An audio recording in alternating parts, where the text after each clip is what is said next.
Sometimes the smallest acts of mercy can mend the deepest wounds. Sometimes the most broken among us are the ones who end up saving someone else. In a dusty western town where people had stopped looking out for one another, a lone cowboy named Amos Briggs found a wooden crate abandoned on the dirt road. Inside was a trembling puppy, beaten and scared, with a heartbreaking sign nailed to the box. "Don't want her." Amos hadn't opened his heart to anyone since the fire took his wife and child years before. He'd become a shadow, just drifting through his days. But something about that little dog, her quiet suffering, her will to survive, touched a place in him he thought was long dead. What Amos did next would change everything. Would this unwanted puppy become the unlikely bridge that brings a grieving man back to life? Before we jump back in, tell us where you're tuning in from. And if this story touches you, make sure you're subscribed, because tomorrow I've saved something extra special for you. Redemption Flats wasn't much to look at, even by territorial standards. The town squatted in a basin of scrubland where the earth cracked under an unforgiving sun, and the wind carried grit that found its way into everything. Your coffee, your bedroll, the creases around your eyes. The buildings hunched low and weathered, their adobe walls the same faded tan as the dirt they rose from. It was the kind of place people passed through on their way to somewhere better, or where they ended up when better wasn't in the cards anymore. The town had maybe 200 souls on a good day, spread between the main street and the handful of properties that radiated outward like spokes on a broken wheel. There was Henderson's livery stable, the largest building in town, which also served as the stagecoach stop. Next to it stood the general store run by the Nakamura family, who'd come west after the war and stayed because they'd found the kind of peace that didn't ask questions about where you came from.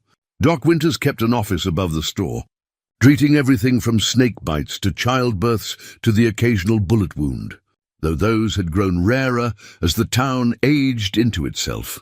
The Golden Sage Saloon occupied the corner where the main road bent toward the creek. It wasn't golden, and sage didn't grow within 10 miles.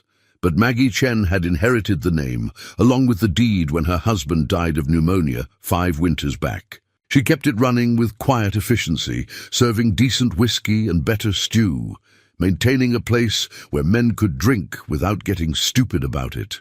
She had a way of looking at you that suggested she'd seen worse than whatever you were carrying. And somehow, that made folks behave themselves. Sheriff Tom Braddock's office sat across from the saloon, a strategic position he claimed let him keep an eye on things.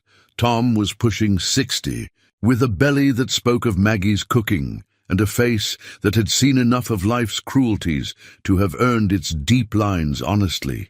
His deputy, Jesse Martinez, was barely 22, earnest as a new penny and twice as bright. The boy had something to prove, having grown up the son of a Mexican mother and an Irish father who died before Jesse could remember him. Tom saw potential in the young man, and more importantly, saw himself 30 years back, eager, uncertain, and needing someone to believe in him. In the center of it all stood the church. A simple structure with a cross that caught the morning light. Reverend Phillips held services twice a week for those inclined toward redemption of the spiritual sort. He was a soft-spoken man who'd lost his own wife to cholera and understood that some griefs ran too deep for easy platitudes. And then there was Amos Briggs. Amos lived in a cabin about a quarter-mile outside town, far enough to avoid daily contact, but close enough that people knew he was still breathing. He worked at Henderson's livery, had for the past decade, doing the kind of labor that required more back than conversation. Mucking stalls, hauling feed, repairing tack, shoeing horses when Henderson's arthritis flared up. He was 58 years old, but carried himself like a man older, movements careful and measured, as if he'd learned not to disturb the air too much around him. He'd been handsome once. You could still see it in the structure of his face. Strong jaw, straight nose, eyes that were a startling blue against his sun-weathered skin. His hair had gone mostly grey, kept short beneath the battered hat he wore from dawn to dusk.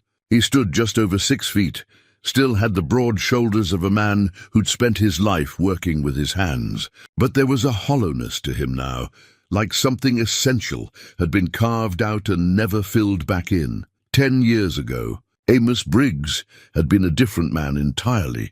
He'd had a wife then, Sarah, with her quick laugh and gentle hands, who could make a home out of nothing but love and determination. She'd been the daughter of a shopkeeper in Santa Fe, educated enough to read poetry and practical enough to birth a calf. She'd seen something in the quiet cowboy who'd wandered into her father's store, and she'd decided he was worth keeping. They'd married within 6 months, and Amos had never questioned his good fortune, only accepted it with the humble gratitude of a man who knew he'd been given more than he deserved. Their daughter Emily had arrived 2 years later, all dark curls and her mother's eyes, chattering from the moment she learned to form words.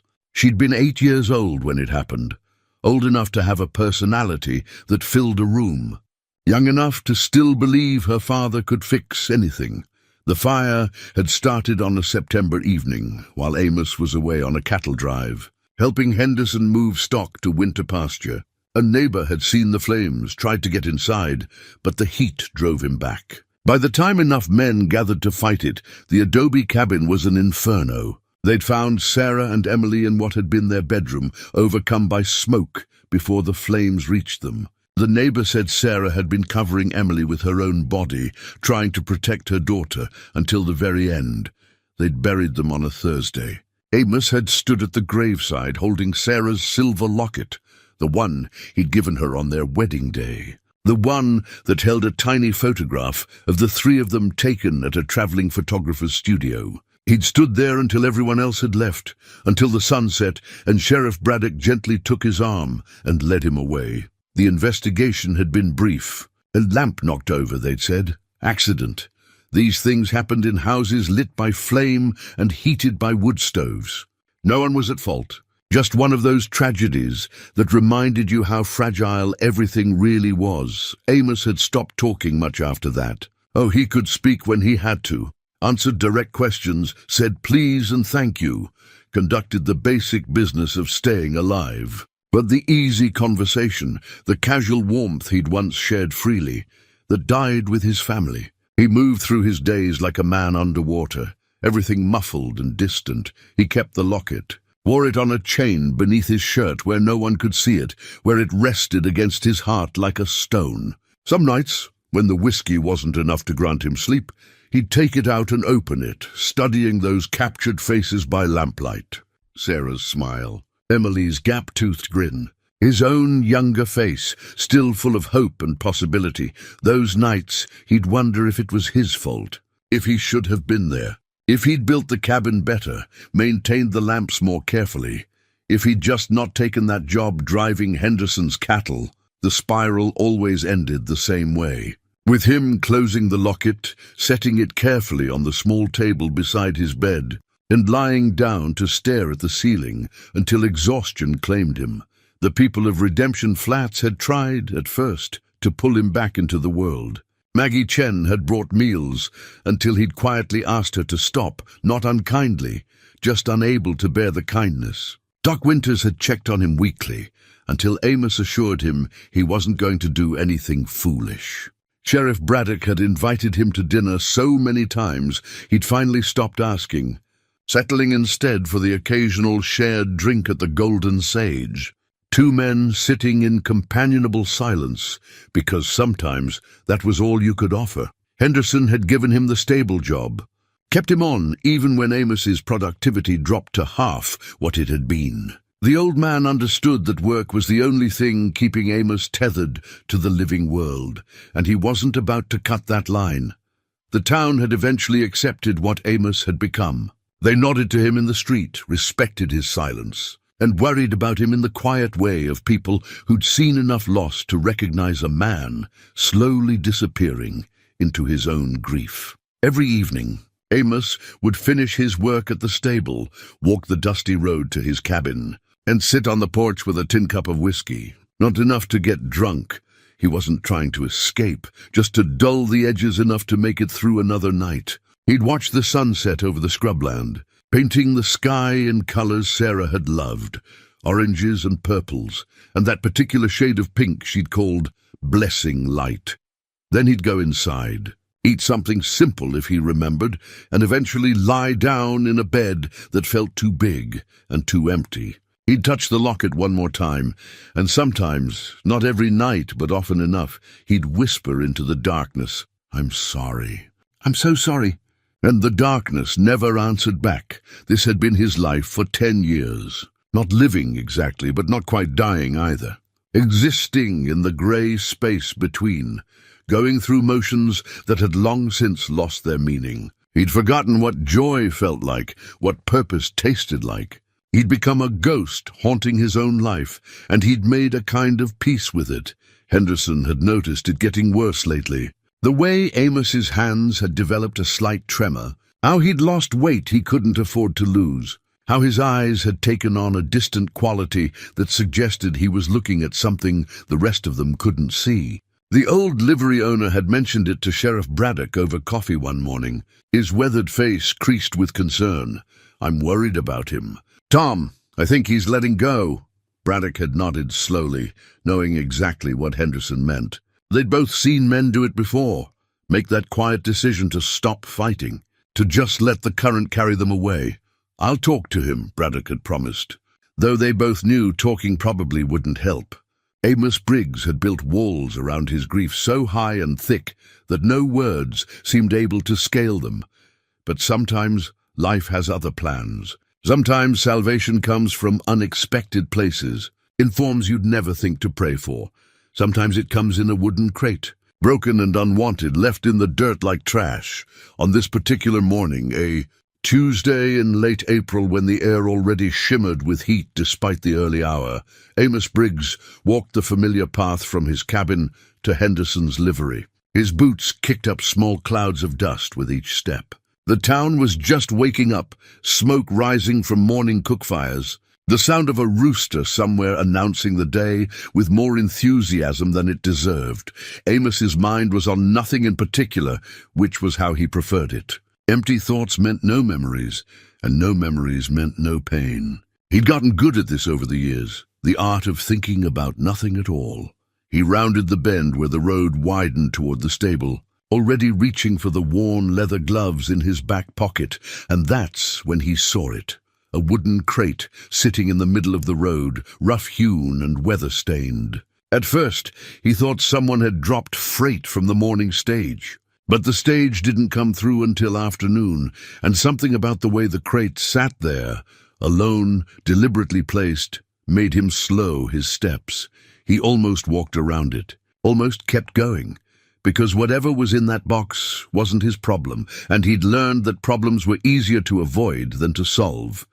But then he heard it, a sound so soft he might have missed it if the morning hadn't been so still, a whimper. Small and frightened and somehow heartbreaking in its quietness, as if whatever made the sound had learned not to expect anyone to answer. Amos stopped walking. He stood there in the empty road, dust settling around his boots, staring at that crate, and despite every instinct that told him to keep moving, to maintain the safe distance he'd built between himself and the world, he took a step forward, then another. When he reached the crate and looked inside, something cracked in the fortress walls around his heart. Because sometimes, even the most broken souls can recognize each other. And sometimes, recognizing each other is the first step toward becoming whole again. The puppy was small, maybe 8 or 10 weeks old, curled in the corner of the crate like she was trying to make herself disappear. Her fur was matted with dirt and dried blood, patches of it missing where someone had, Amos felt his jaw tighten, where someone had hurt her deliberately. She had cuts along her ribs, and one eye was swollen nearly shut. She trembled violently, whether from fear or pain or both. Amos couldn't tell, but it was the sign that made something hot and sharp twist in his chest, nailed to the side of the crate, painted in crude black letters that spoke of both cruelty and cowardice. Were 3 words, "Don't want her." Amos crouched down slowly, not wanting to scare her further. The puppy watched him with her one good eye, and in that dark, frightened gaze he saw something he recognized. The look of a creature that had learned the world was full of pain, and that expecting anything else was foolish. "Easy now," he heard himself say, his voice rough from disuse, but gentle in a way it hadn't been for a long time. "I'm not going to hurt you." The puppy didn't move, didn't even seem to breathe, just watched him with that terrible, knowing fear. Amos reached out slowly, letting her see his hand, giving her time to understand he meant no harm. When his fingers finally touched her head, she flinched but didn't pull away. Maybe she was too hurt to move. Maybe she'd given up hoping for anything better, or maybe, and this thought struck him with unexpected force, maybe she recognized something in him too. Another creature that had learned to expect nothing good from the world. The puppy's fur was soft beneath the dirt and blood. Amos could feel her small heart racing beneath his palm like a trapped bird. She made that sound again, that quiet whimper, and something in Amos's chest that had been frozen solid for 10 years began, just barely, to thaw.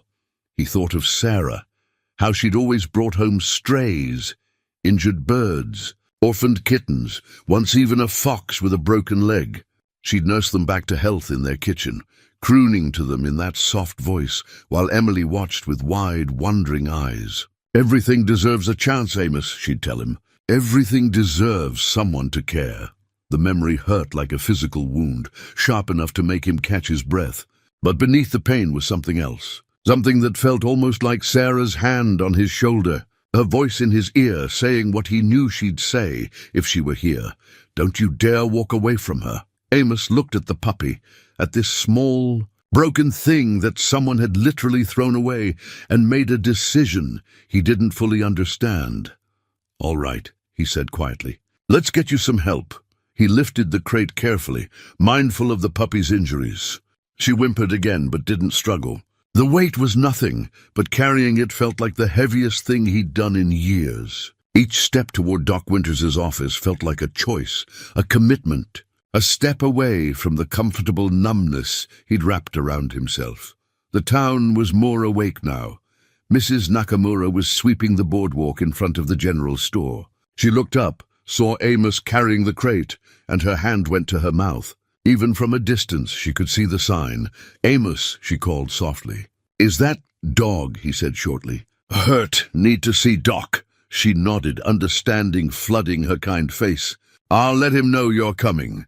Doc Winters was waiting at the top of the stairs by the time Amos arrived, Mrs. Nakamura having run ahead. The doctor was in his middle 60s, white-haired and steady-handed, with the kind of face that inspired confidence. He'd patched up Amos after the fire, treated the burns Amos had gotten trying to run into the burning cabin before neighbors pulled him back. He'd checked on Amos's physical health regularly ever since, even though they both knew the real wounds went deeper than medicine could reach. "Let me see," Doc said, gesturing Amos inside and clearing his examination table. "Set her down gentle."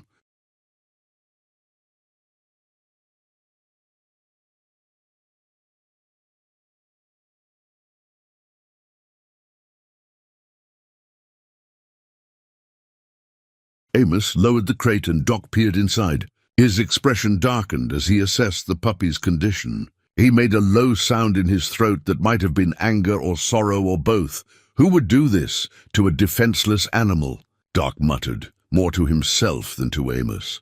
Then louder, "Help me get her out, slowly. She's going to be scared." Together they lifted the puppy from the crate. She barely resisted, which worried Doc more than if she'd struggled. Animals that stopped fighting were often too far gone. He laid her carefully on a blanket on the table and began his examination, hands moving with practiced gentleness. Amos stood back, watching. He should have felt nothing. He'd trained himself not to feel much of anything anymore. But he found his hands clenched into fists, found himself holding his breath as Doc probed the puppy's injuries. "Multiple lacerations," Doc said quietly, falling into the clinical narration that helped him focus. "Looks like she was beaten with something. Maybe a stick or a belt. Malnourished. Probably hadn't been fed properly in days. Maybe weeks. Dehydrated. This eye."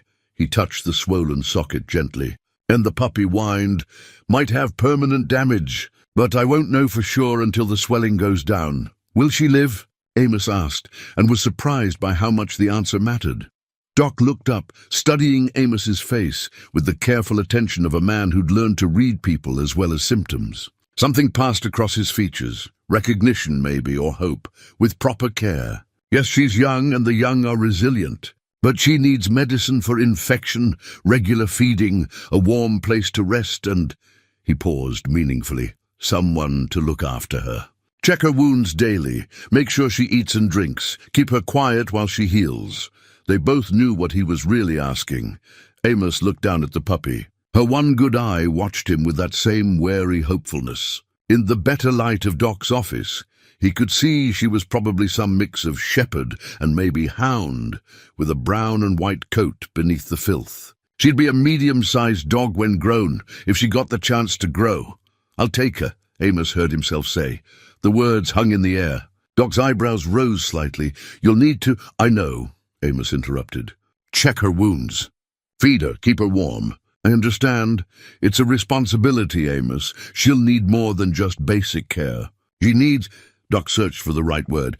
She needs someone to care about her, to help her learn to trust again. I know, Amos repeated, softer this time. Something in his tone made Doc nod slowly. He turned back to the puppy and began cleaning her wounds with warm water and carbolic solution. The puppy whimpered but didn't snap or try to escape. She seemed to understand, in whatever way animals understand such things, that this pain was different, that it was meant to help. Amos watched Doc work, applying salve, bandaging the worst cuts, examining the swollen eye more closely. The eye should heal, Doc concluded. But we'll need to keep it clean. I'm going to give you some medicine, powder to mix with her food for infection, salve for the wounds, and clean bandages. Change them daily. Bring her back in 3 days so I can check her progress. He prepared the medicines, explaining each one's use, writing instructions on a piece of paper in his precise handwriting. Then he paused, looking at Amos again with that assessing gaze. There's the matter of payment, Doc said carefully. Amos reached for his pocket, but Doc raised a hand. I don't want your money, Amos. He pulled out a sheet of paper and wrote something across it, then handed it to Amos. Here's your receipt. Amos looked down at the paper. In Doc's neat script it read, Veterinary Services Rendered, paid in full, and beneath that, in smaller letters, for Sarah, Amos's throat went tight. He tried to speak, couldn't, just nodded once sharply. She loved animals, Doc said quietly. She'd have wanted you to help this one? I know, Amos managed. Henderson appeared at the door. Having heard from Mrs. Nakamura, the old livery owner took in the scene, the puppy on the table, the medicines Amos's face. She needs somewhere to stay, Henderson asked. I got clean straw at the stable, quiet stall in the back. Cabin, Amos said. She'll stay with me. Henderson's weathered face showed surprise, then something that might have been relief. I'll bring by some blankets. And I got beef scraps from last night's supper. If she needs feeding, thank you, Amos said. And meant it. Doc finished wrapping the last bandage, then carefully lifted the puppy and placed her back in the crate, this time on a clean blanket he'd folded at the bottom. She settled into it with a small sigh, exhausted from the handling. Keep her quiet and warm, Doc instructed. Feed her small amounts frequently. She hasn't been eating regularly, so we need to be gentle with her stomach. Clean water always available. And Amos, he met his eyes directly, talk to her. Let her hear your voice. Help her remember that humans aren't all cruel. Amos nodded, taking the crate carefully. The puppy looked up at him with that one good eye, and something passed between them. An understanding, perhaps. An acknowledgement that they were both broken things, both thrown away in their own fashion, both unsure if healing was even possible, but maybe, just maybe, they could figure it out together. As Amos carried the crate down the stairs and toward his cabin, the morning sun warm on his back, he felt the weight of the locket against his chest. And instead of the usual crushing guilt, he felt something different. He felt Sarah's approval, as clear as if she'd spoken aloud. And for the first time in 10 years, Amos Briggs thought that maybe, just possibly, he might be worth saving after all. Behind him, Doc Winters watched from his window. He saw Amos's straight back, the careful way he held that crate. The slight change in his walk that suggested purpose instead of routine. Well, Sarah, Doc murmured to the memory of a woman he'd respected deeply. I think you just sent him exactly what he needed. And in the warmth of the morning light, it almost felt like she heard him. The first night was the hardest. Amos set up a bed for the puppy near the small stove in his cabin, blankets Henderson had brought, arranged in a nest that would keep her warm without being confining. He'd given her small amounts of milk-soaked bread, which she'd eaten hesitantly, and fresh water which she'd lapped at with desperate thirst. Then he'd applied the salve to her wounds as Doc had shown him, his large hands surprisingly gentle as the puppy trembled beneath his touch. When darkness fell and he climbed into his own bed, Amos expected to sleep as he always did, fitfully, haunted by memories and what-ifs. Instead, he found himself listening. The puppy whimpered softly in the darkness. Not constantly, just occasional small sounds that spoke of pain and fear and profound loneliness. Each sound pulled at something in Amos's chest, something he'd thought long dead. After the fourth whimper, he gave up on sleep. He rose, lit the lamp low, and moved to sit on the floor beside her makeshift bed. The puppy's good eye opened, watching him warily. I know, Amos said quietly. I know it hurts. He reached out slowly, and after a moment's hesitation, she allowed his hand to rest on her head. Her fur was cleaner now after Doc's ministrations, soft beneath his palm. He could feel her trembling. I'm not much good at this, Amos continued, his voice low and rough. Haven't taken care of anyone in a long time. Haven't wanted to, truth be told. The puppy made a small sound, and Amos found himself talking, really talking, for the first time in years. The words came haltingly at first, then easier, like water finally flowing through a long-blocked pipe. He told her about Sarah, about how she'd lit up a room just by entering it, how her laugh had been the best sound he'd ever known. He told her about Emily, about the way his daughter had loved stories, how she'd make him read the same book over and over until he had it memorized. He told her about the fire, about the guilt that had eaten at him like acid for 10 years, about how he'd wondered every single day if he could have prevented it somehow. The puppy listened with that unwavering attention animals have, her eye fixed on his face. And something about speaking these things aloud to this small, wounded creature made them feel less impossible to bear. She didn't judge him, didn't tell him to move on or that time heals all wounds. She just listened, present in a way humans often failed to be. Doc says you'll heal, Amos said, his voice dropping to barely a whisper. Says you're young enough, strong enough. I hope he's right. I hope... He paused, surprised by what he was about to say. I hope I can help you do that. The puppy sighed, a long, shuddering breath, and slowly, her trembling eased. She leaned her head against his hand, a gesture of trust so profound it made Amos's throat go tight. He stayed there on the floor until she fell asleep, his hand resting gently on her side, feeling the rise and fall of her breathing. When he finally returned to his bed, he slept more soundly than he had in months. The days took on a new rhythm after that. Amos would wake before dawn, check on the puppy, feed her small portions of soaked bread or the meat scraps Henderson brought. He'd clean her wounds with the careful attention Doc had taught him, apply fresh salve and bandages, talk to her while he worked. Then he'd head to the livery, but where before he'd lost himself in the mindless routine, now he found himself hurrying through tasks, eager to get back to the cabin. It surprised him, this eagerness. This sense of something waiting for him at home besides emptiness and memories. The puppy grew stronger daily. By the third day she could stand without swaying. By the fifth, she was following him around the small cabin with tentative steps, staying close to his heels like a shadow. The swelling around her eye decreased, and Doc confirmed what he'd hoped, no permanent damage. Both eyes would work fine once the healing was complete, but Amos struggled with one thing. Her name.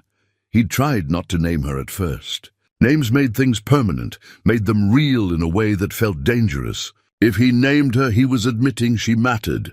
And if she mattered, she could be taken away. could leave him alone again in the particular way that losing something you'd allowed yourself to care about created, but calling her pup or girl felt wrong somehow. She deserved better than that. He was sitting on his porch one evening, the puppy at his feet, watching the sun set in that particular way Sarah had loved, when Sheriff Braddock rode up. The lawman dismounted slowly, his movements showing his age, and nodded to Amos. "Heard you took in a stray," Braddock said. His voice, carrying its usual dry warmth, seemed like the thing to do. Braddock settled onto the porch rail, looking down at the puppy. She looked back at him calmly, no longer cowering from strangers. "She looks better than Doc described." "You've done good work here, Amos." Amos shrugged, uncomfortable with the praise. "You give her a name yet?" "No," Braddock was quiet for a moment. Sarah would have named her by now. The words weren't meant to hurt, Amos knew. They were just truth, spoken plain. Sarah would have named her within an hour of bringing her home. "I know," Amos said quietly. "Can't keep calling her the puppy forever." "I know that too." Braddock studied him, then nodded and changed the subject. They talked about the weather, about Henderson's plans to expand the stable, about Jesse Martinez's progress as a deputy. Easy conversation between men who'd known each other long enough not to fill every silence. After Braddock left, Amos sat in the growing darkness with the puppy curled against his leg. He thought about names, about permanence, about the risk of caring. That night he dreamed of Sarah, not the usual nightmares where he was running toward the burning cabin but could never reach it. This time, she was sitting in their old kitchen, sunlight streaming through the window, that smile on her face that had always made his heart skip. "What are you afraid of?" she asked, her voice as clear as if she stood beside him. "Losing someone again," he answered. "Oh, my love," she said, her smile turning sad and wise. "You're already losing yourself. Maybe it's time to risk something different." He woke with her name on his lips, not Sarah, but her middle name, Hope, Sarah Hope Briggs. She'd always said hope was the most important thing a person could carry. Even in hard times, especially in hard times, you needed hope to keep going. The puppy was watching him from her bed, both eyes now open and clear, her tail wagging slightly at seeing him awake. "Hope," Amos said aloud. Testing the word, the puppy's tail wagged harder. Whether she understood the word itself or just the tone in his voice, Amos couldn't say. But it felt right in a way few things had felt right in a very long time. "Your name is Hope," he said, more firmly now. She stood, stretched, and walked to him, pressing her nose against his hand. And Amos felt something shift inside him, not the grief disappearing, but making room for something else alongside it. He'd spent the morning of that day working at the livery, and during his lunch break he'd found himself in Henderson's workshop, looking at the scraps of wood stored there. Good oak, seasoned and smooth. Without quite planning to, he'd selected a piece and asked Henderson if he minded. "Help yourself," the old man had said, his eyes knowing. "Good to see you working with your hands on something besides tack." Amos had brought the wood home, and in the evenings after caring for Hope he began to carve. It had been years since he'd done any woodwork. He used to make toys for Emily, small horses and dolls, and once an entire miniature barn that had been her favorite possession.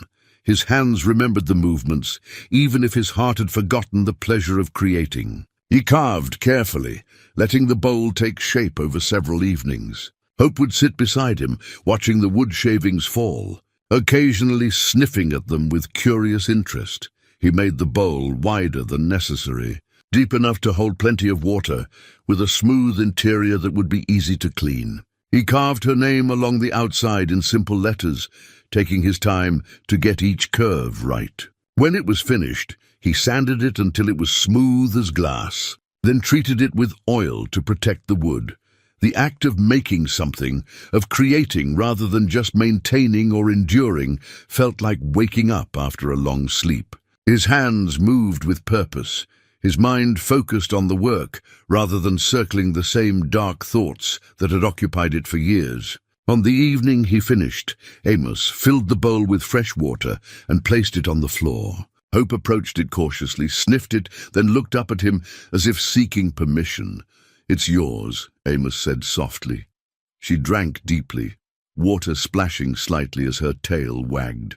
When she finished, she licked his hand, not the hesitant touch of those first days, but a confident gesture of affection and trust. Amos knelt beside her, running his hand over her head, feeling the healthy shine returning to her coat. She leaned into his touch, and he felt something he hadn't felt in a decade. He felt needed. He felt useful. He felt, just barely, like maybe he was someone worth being again. That night, for the first time since the fire, Amos took out Sarah's locket and looked at it without the crushing weight of guilt. The faces in the photograph still hurt to see. They probably always would. But underneath the pain was something new, gratitude for the years he'd had them, for the love they'd shared, and maybe, just maybe, for this second chance at having something to care for, something to protect, something to love. Hope slept peacefully in her bed, both eyes closed, her breathing deep and even. The wounds on her body were healing, pink new skin showing beneath the bandages. She'd gained weight, her ribs no longer quite so visible. In another week or two, she'd be completely recovered, at least physically, and watching her sleep. Amos realized something that would have terrified him just weeks before. Her healing was helping him heal too.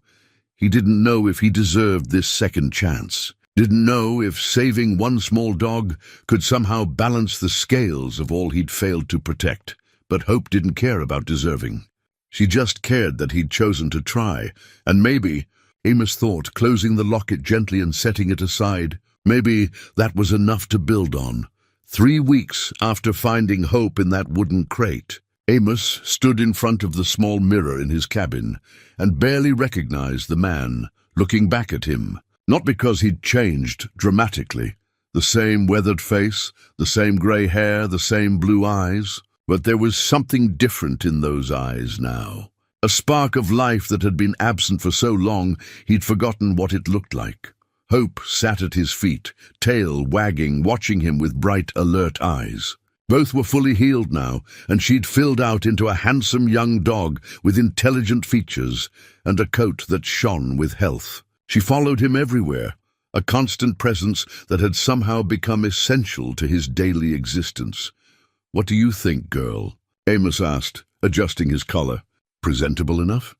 Hope barked once, a sound of pure enthusiasm, and Amos found himself smiling, actual smiling. When had that become possible again? Henderson had asked him, not ordered, but genuinely asked, if he'd consider working with the young horses again. Before the fire, Amos had been known throughout the territory as someone with a gift for training. He had a calm, patient way with animals that brought out the best in them. But after Sarah and Emily died, he'd refused to do that kind of work anymore. It required too much attention, too much care, too much investment of himself. He'd retreated to the mindless labor of mucking and hauling, but something had shifted. Maybe it was Hope's trust in him, the way she'd healed under his care. Maybe it was the simple fact of having a reason to get up in the morning, beyond just continuing to breathe. Whatever the cause, when Henderson asked, Amos had surprised himself by saying yes. The work came back to him like a language he'd spoken as a child, rusty at first, but quickly flowing. He spent mornings at the livery now, working with a young bay mare that had been skittish and uncooperative. Within days, she was responding to his quiet commands, her fear transforming into trust. Hope accompanied him to the livery each day, becoming a fixture around the stable. The horses seemed to find her presence calming, and Henderson joked that she was the best assistant he'd ever had. But it was the effect on the town that surprised Amos most. Children, who'd learned to give him wide berth over the years, were drawn to Hope like iron to a magnet. They'd ask shyly if they could pet her, and Hope, gentle soul that she was, would accept their affection with patient grace, tail wagging. Occasionally, licking a small hand or face, Amos found himself talking to these children, answering their questions about how to treat a dog properly, how to read an animal's body language. Simple conversations, but they chipped away at the walls he'd built. Brick by brick, there was one girl in particular, maybe 7 years old, with dark curls that reminded him painfully of Emily. Her name was Clara, daughter of the blacksmith, and she seemed to have adopted Hope as her special friend. She'd bring scraps from her family's dinner, always asking Amos's permission first, and she'd sit in the stable telling Hope elaborate stories about her day. Watching her, Amos felt the familiar ache of loss. But beneath it was something new, not a replacement for Emily, never that, but perhaps permission to remember her with something other than pure grief. Clara's joy in Hope's company reminded him that life continued, that children still laughed and played and loved, and that maybe that was okay. Maggie Chen had noticed the change too. She'd stopped by the livery one afternoon, ostensibly to discuss an order with Henderson, but Amos saw how her eyes found him, assessed him with that careful, knowing gaze she had. "You look better," she said directly, catching him as he was finishing with the bay mare. More alive. Amos felt heat rise to his face, unaccustomed to such direct observation. "The dog's been good for me." "More than the dog, I think," Maggie said, but her tone was gentle. "You're letting people back in. That takes courage." "Didn't feel like courage. Felt more like I didn't have the energy to keep them out anymore." Maggie smiled, an expression that softened her usually stern features. "However it happened, I'm glad. This town needs you, Amos Briggs. Needs your wisdom, your steadiness. We've missed you." The words settled over him like a warm blanket. He'd thought himself forgotten, written off as a lost cause. But Maggie's words suggested otherwise. Suggested he'd been missed, waited for, hoped for. Before he could respond, Hope trotted over, and Maggie crouched to greet her. "And you, little one, you're quite the miracle worker." Hope's tail wagged furiously, and Amos felt a swell of something that might have been pride. His dog, healthy and happy and loved. That evening, a cold snap moved through, unusual for late spring but not unheard of in the high desert. Amos built up the fire in his stove, but Hope still shivered slightly, her short coat not quite enough against the dropping temperature. He needed more blankets. He knew he had some stored away somewhere, things he'd packed up after the fire and never looked at again. The thought of opening that trunk, of facing those remnants of his former life, had been impossible for years, but Hope needed warmth. And Amos found that her needs could push him past barriers his own never could. The trunk sat in the corner of his small bedroom, covered with a canvas sheet dusty from years of neglect. Amos stood before it, his heart pounding harder than such a simple task warranted. Hope sat beside him, sensing his tension, pressing against his leg in silent support. "All right," Amos said quietly, as much to himself as to her. "Let's do this." He pulled off the canvas and opened the trunk. The smell hit him first, that particular scent of cedar and memories of a life lived and lost. Inside were the things he'd salvaged from the fire, the things he'd boxed away because seeing them was too much to bear. Sarah's dresses, carefully folded. Her favorite shawl, the blue one she'd worn on cool evenings. Her book of recipes, handwritten in her precise script. Emily's clothes, so small they seemed impossible. Had his daughter really been that tiny? Her toys, her little boots, her Sunday dress with the ribbons Sarah had sewn on, and at the bottom, Emily's rag doll. Amos lifted it with trembling hands. Sarah had made it, stitching it together from scraps of fabric during the long winter nights when Emily was just a baby. The doll had been Emily's constant companion, clutched in her small arms during bedtime, dragged everywhere despite Sarah's protests about getting it dirty. Emily had named it Rosie. She talked to it like it was real, had tea parties with it, tucked it in beside her each night. The doll was singed around the edges from the fire, but intact. Amos pressed it to his chest, and for the first time in years, he let himself cry, really cry, deep sobs that came from a place so dark and buried, he'd thought it sealed off forever. Hope whined softly, pushing her nose against his arm. He reached down, pulled her close with one arm while still clutching the doll with the other, and let the grief pour out of him. All the tears he'd been too numb to cry. All the pain he'd locked away because feeling it meant acknowledging the depth of his loss.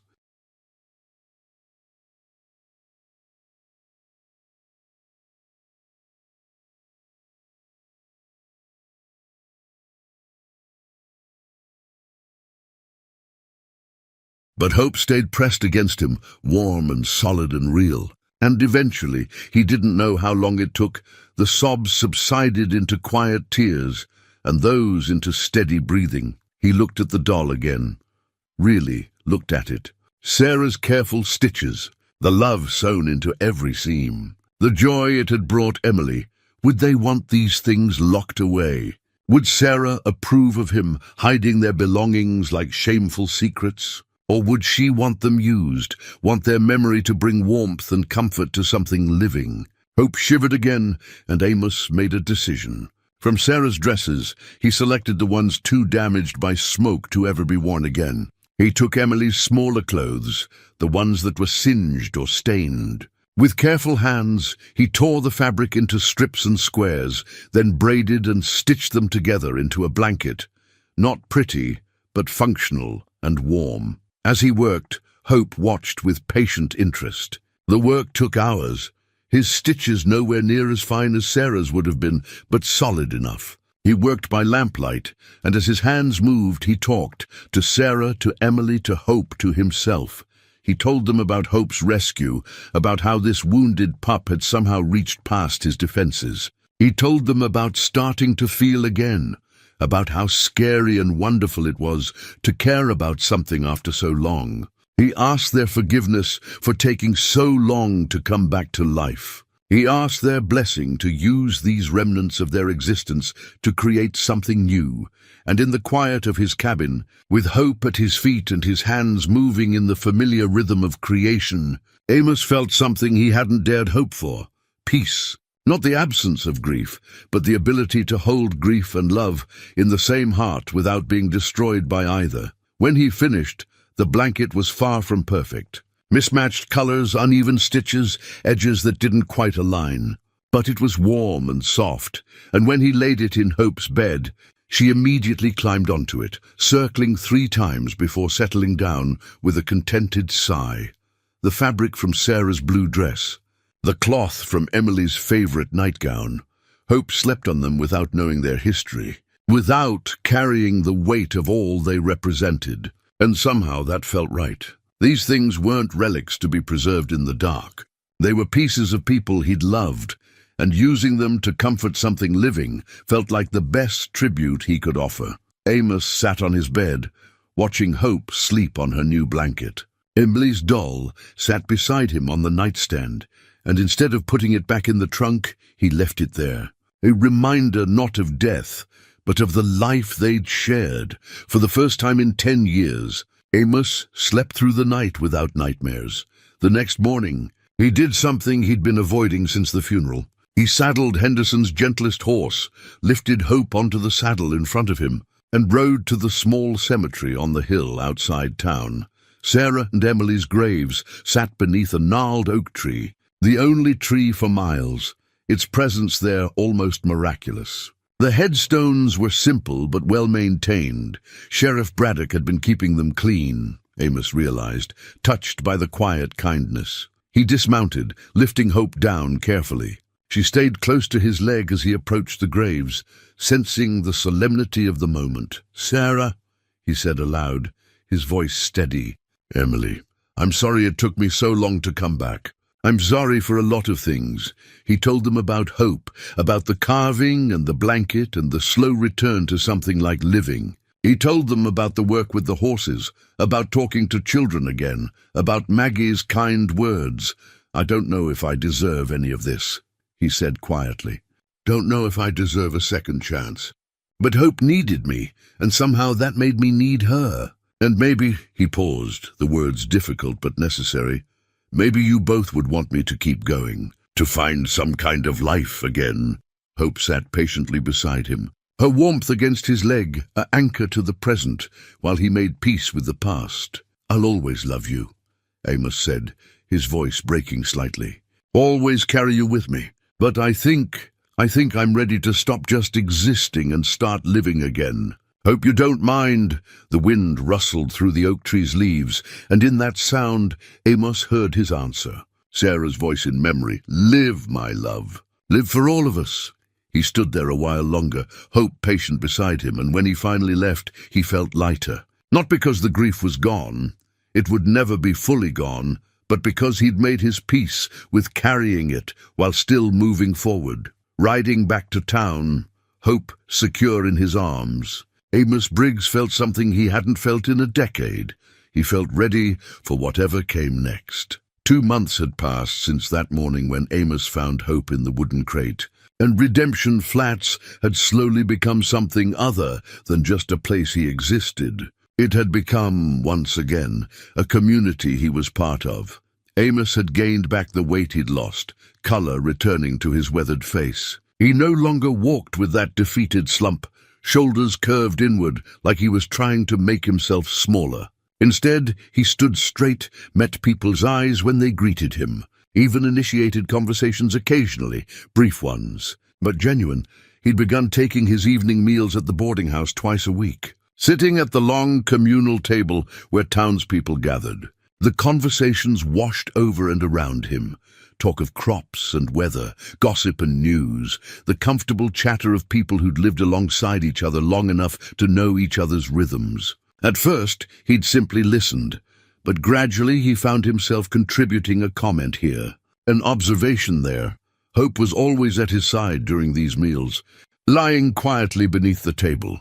Mrs. Patterson, who ran the boarding house, had initially protested having a dog in her dining room, but Hope's impeccable manners and Amos's obvious attachment had won her over. Sheriff Braddock had become a regular dinner companion, their weekly shared drinks evolving into genuine friendship. They'd talk about everything and nothing, Braddock's concerns about maintaining order as the territory changed, Amos's observations about the horses he was training, shared memories of better times. On Sundays, Amos had even started attending church again. He sat in the back pew, Hope waiting patiently outside, and listened to Reverend Phillips's gentle sermons. He didn't know if he believed anymore. The fire had shaken his faith in any benevolent order to the universe, but there was comfort in the ritual, in being part of something larger than his own grief. The biggest change was his relationship with Jesse Martinez. The young deputy had started coming by the livery regularly, ostensibly to check on his horse, but really to learn from Amos. Jesse had grown up without a father, his mother working herself to exhaustion to support them, and he had that particular hunger for guidance that fatherless sons often carry. Amos found himself slipping into a mentoring role, almost without realizing it. He taught Jesse about reading horse behavior, about patience and training, about the kind of quiet confidence that made animals and people trust you. They'd work in comfortable silence, punctuated by Jesse's questions and Amos's measured responses. One evening, as they were finishing up at the stable, Jesse had said quietly, "You know, my pop died before I could remember him. Sometimes I wonder what he would have taught me if he'd lived." Amos had felt the weight of that statement, understanding what the young man wasn't quite saying. "Your mother did right by you. You're a good man, Jesse. Thanks to her, yeah." But Jesse paused, uncomfortable. "Having someone like you around, someone willing to teach me things, share their wisdom, it means something. Just wanted you to know that." Amos had nodded, not trusting his voice, feeling the particular ache of loss transformed into something purposeful. He couldn't be Emily's father anymore, but maybe he could be something like a father figure to this earnest young man who needed one. But despite this growing reintegration into community life, there were challenges emerging that would test everything Amos had. Rebuilt, it started with notices appearing around town one morning in early June, official-looking papers tacked to the board. Outside the general store, the saloon, the sheriff's office. Amos had been walking Hope when he noticed the crowd gathering, people reading the notices with expressions ranging from excitement to concern. The notice announced a town meeting for that evening. Subject: proposed railroad expansion through Redemption Flats, the railroad. The word itself carried weight in the territories, promise and threat in equal measure. It could bring prosperity, connection to the wider world, opportunities for growth. It could also bring change, upheaval, the loss of the quiet, self-determined life small towns valued.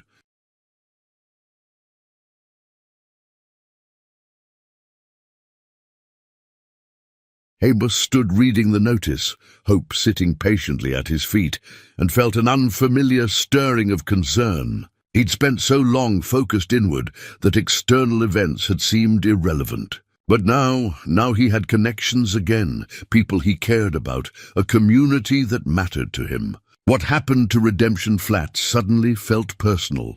Henderson found him there, the old livery owner's weathered face troubled. "You coming to the meeting tonight?" "Thinking about it." "Good. We'll need level heads. This railroad business, it's got people stirred up." Henderson paused, then added quietly, "Wouldn't mind having you there. Your opinion carries weight, whether you know it or not." That evening, Amos found himself walking toward the church, the only building large enough to hold a town meeting. Hope walked beside him, her presence steadying. He'd spent 10 years avoiding exactly this kind of community involvement, and part of him wanted to turn around, go back to his cabin, maintain the distance that felt safer, but another part, the part that Hope had somehow awakened, knew that being part of a community meant showing up, especially when things mattered. The church was packed, every pew filled, people standing along the walls, the air thick with body heat and nervous energy. Amos slipped into a spot near the back, Hope settling at his feet. He recognized almost everyone there, the accumulated faces of 10 years of peripheral existence. Now suddenly individuals he knew by name, by story, by shared history. Sheriff Braddock stood at the front with Reverend Phillips, calling the meeting to order.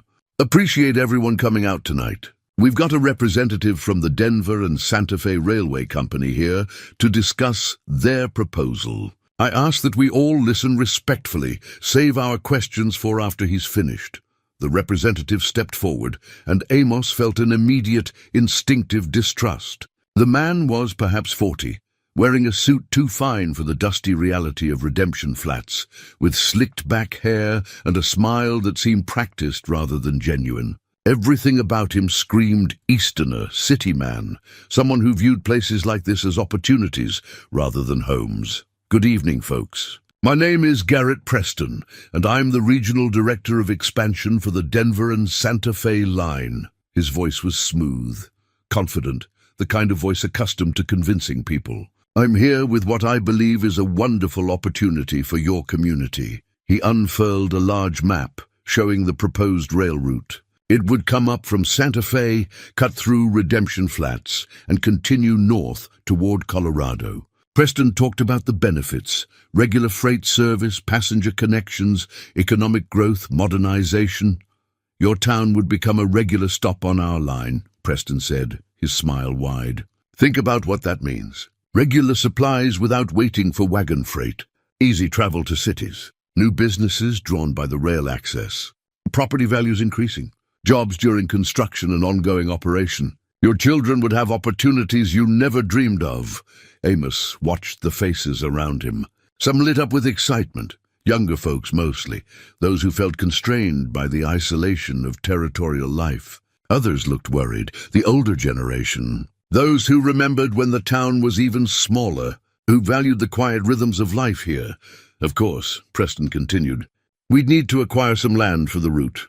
The station, the necessary infrastructure. We're prepared to make generous offers to affected property owners." "Very generous. This is an opportunity that benefits everyone."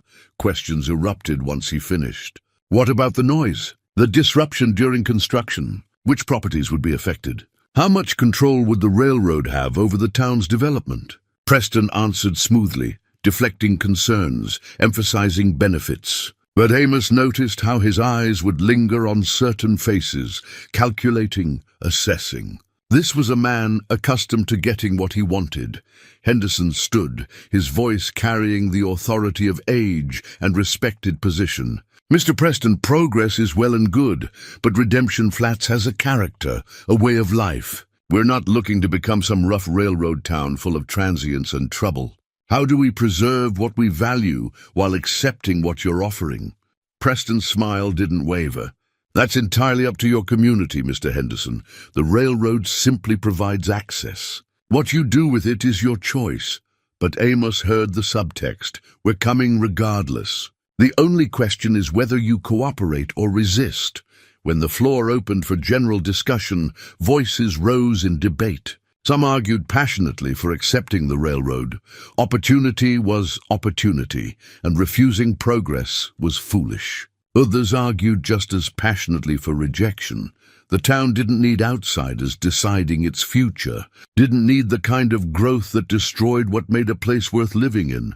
Amos sat quietly, listening, hope's weight against his leg grounding him. He'd planned to remain silent, but something about Preston's calculated smile, about the way he was manipulating the room's emotions, stirred something in him. He stood, and the room gradually quieted. People turned to look, surprise evident on their faces. Amos Briggs, the ghost who'd barely spoken 2 words in 10 years, was about to address the town meeting. "I don't claim to know what's best," Amos began, his voice rough but steady. "I've been absent for a long time, but I've been finding my way back recently. Thanks to this community's patience and kindness." He paused, gathering his thoughts, aware of Preston's sharp attention focused on him. "My wife Sarah used to say that the important thing wasn't how much you had, but what you did with it. Whether you used what you had to build up or tear down, to help or harm." Amos looked around the room, meeting eyes that had watched him for years. "This town took care of me when I couldn't take care of myself. Gave me work when I wasn't worth much as a worker. Gave me space when I needed it, and patience when I couldn't reciprocate." His hand dropped to Hope's head, fingers finding the familiar comfort of her soft fur. "Now we've got a choice to make about our future. And I think the question isn't whether we accept progress or refuse it. It's whether we let progress happen to us or whether we shape it ourselves. Whether we maintain control of who we are while accepting what might improve our lives." Several heads nodded. Amos continued, feeling his way through thoughts he hadn't fully formed until he spoke them aloud. "Mr. Preston promises benefits, and maybe he's sincere. But we'd be fools to accept any arrangement that puts our town's future entirely in outside hands. If we do this, we do it on terms that protect what matters, our community, our values, our right to say no if things aren't working." He sat down, heart pounding harder than such a brief speech warranted. Hope leaned against him, and he felt the weight of attention, of consideration, of mattering in a way he hadn't allowed himself to matter in years. The discussion continued, but the tenor had shifted. People were talking now about conditions, about maintaining local control, about protecting Redemption Flat's character while accepting potential growth. Amos's words had given shape to concerns that had been floating formlessly. Preston's smile had thinned slightly, his eyes on Amos with a new assessment. This wasn't a ghost anymore. This was a man with influence, with respect, with the ability to sway opinion. The meeting ended without firm decision. This would require more discussion, more negotiation. But as people filed out, several stopped to thank Amos for speaking, to shake his hand, to tell him they'd been thinking exactly what he'd said, but couldn't find the words. Maggie Chen caught him at the door, her hand briefly touching his arm. "That was well said." Sarah would be proud. The words landed warm in his chest. "Just trying to figure out what she'd have wanted." "You're doing more than that," Maggie said quietly. "You're becoming who you need to be. For yourself, for this town. It's good to have you back, Amos." Walking home under the stars, Hope at his side, Amos felt the strange mix of emotions that came with re-entering the world. It was harder than isolation. Caring about things meant they could hurt you. But it was also richer, fuller, more real. He'd spoken at a town meeting. He'd offered an opinion that mattered to others. He'd stood up for something beyond his own grief. Sarah would have been proud. Emily would have been excited to hear about it. And Hope just trotted alongside him, content in the moment, teaching him by example that sometimes the best way forward is simply to keep walking, one step after another, trusting that the path will reveal itself. Behind them, in the town, Garrett Preston stood in the shadows outside the church, watching Amos disappear into the darkness. He pulled out a small notebook and wrote a name, Amos Briggs, potential obstacle. Some problems, Preston knew, could be handled with money. Others required more creative solutions. He smiled to himself, already planning his next moves. The railroad was coming to Redemption Flats, and anyone who stood in its way would learn to regret it. The days following the town meeting carried a tension that hadn't existed before. Garrett Preston had taken up residence at the boarding house, conducting private meetings with various landowners. His smooth voice and generous offers working through the community like water finding cracks in stone. Some families accepted his deals and made plans to leave. The Johnsons, whose ranch sat directly in the proposed rail path, sold within a week. The widow Thompson, struggling alone on her small homestead, took Preston's offer with visible relief. Each sale felt like a small victory for Preston and a small loss for those who wanted to preserve Redemption Flats as it was. Amos watched this unfold with growing unease. He'd spent so long disconnected from community concerns that he'd forgotten how vulnerable small towns were to outside pressure. How easily the fabric of a place could be torn when enough threads pulled loose. His training work with Jesse continued, but now their conversations often turned to the railroad situation. Jesse's young idealism warred with his practical understanding of how power worked. Part of me thinks the railroad could be good, Jesse admitted one afternoon as they worked with a particularly stubborn gelding. My mother could visit her sister in Santa Fe without it being a 3-day ordeal. People think they're getting a good deal, but I'd bet money the railroad ends up benefiting more than the town. Amos nodded, feeling the same instinct. He'd learned over his years as a marshal, a fact he'd shared with Jesse during one of their longer conversations, that the smoothest talkers were often the most dangerous. Men who led with charm usually had something to hide. It was during this period of uncertainty that Maggie Chen appeared at the livery one morning, carrying a small bundle wrapped in cloth. She found Amos brushing down the bay mare, Hope sleeping in a patch of sunlight nearby. "Amos," she greeted him, her usual brisk efficiency softened by something that looked like nervousness. Do you have a moment?" "Always have time for you, Maggie." She smiled at that, then held out the bundle. "I've been meaning to return this for 10 years now. Sarah lent it to me long before the fire. I'd asked her for some recipes, and she insisted I take the whole book, said to keep it as long as I needed. And then after," she paused, the painful memory hanging between them, "I didn't know how to give it back. Didn't want to cause you more pain. But recently, watching you come back to life, I thought maybe now you could have it." Amos took the bundle with careful hands, already knowing what it was before he unwrapped it. Sarah's recipe book. She'd kept it meticulously, each recipe written in her neat handwriting, some with notes in the margins.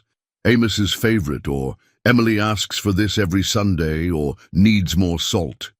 He opened it slowly, and the smell hit him, paper and ink, and somehow, impossibly, a ghost of Sarah's perfume. His vision blurred, and he blinked rapidly, thumb tracing over her handwriting. "Thank you," he managed, "for keeping it safe, for knowing when I'd be ready." Maggie's hand touched his arm briefly.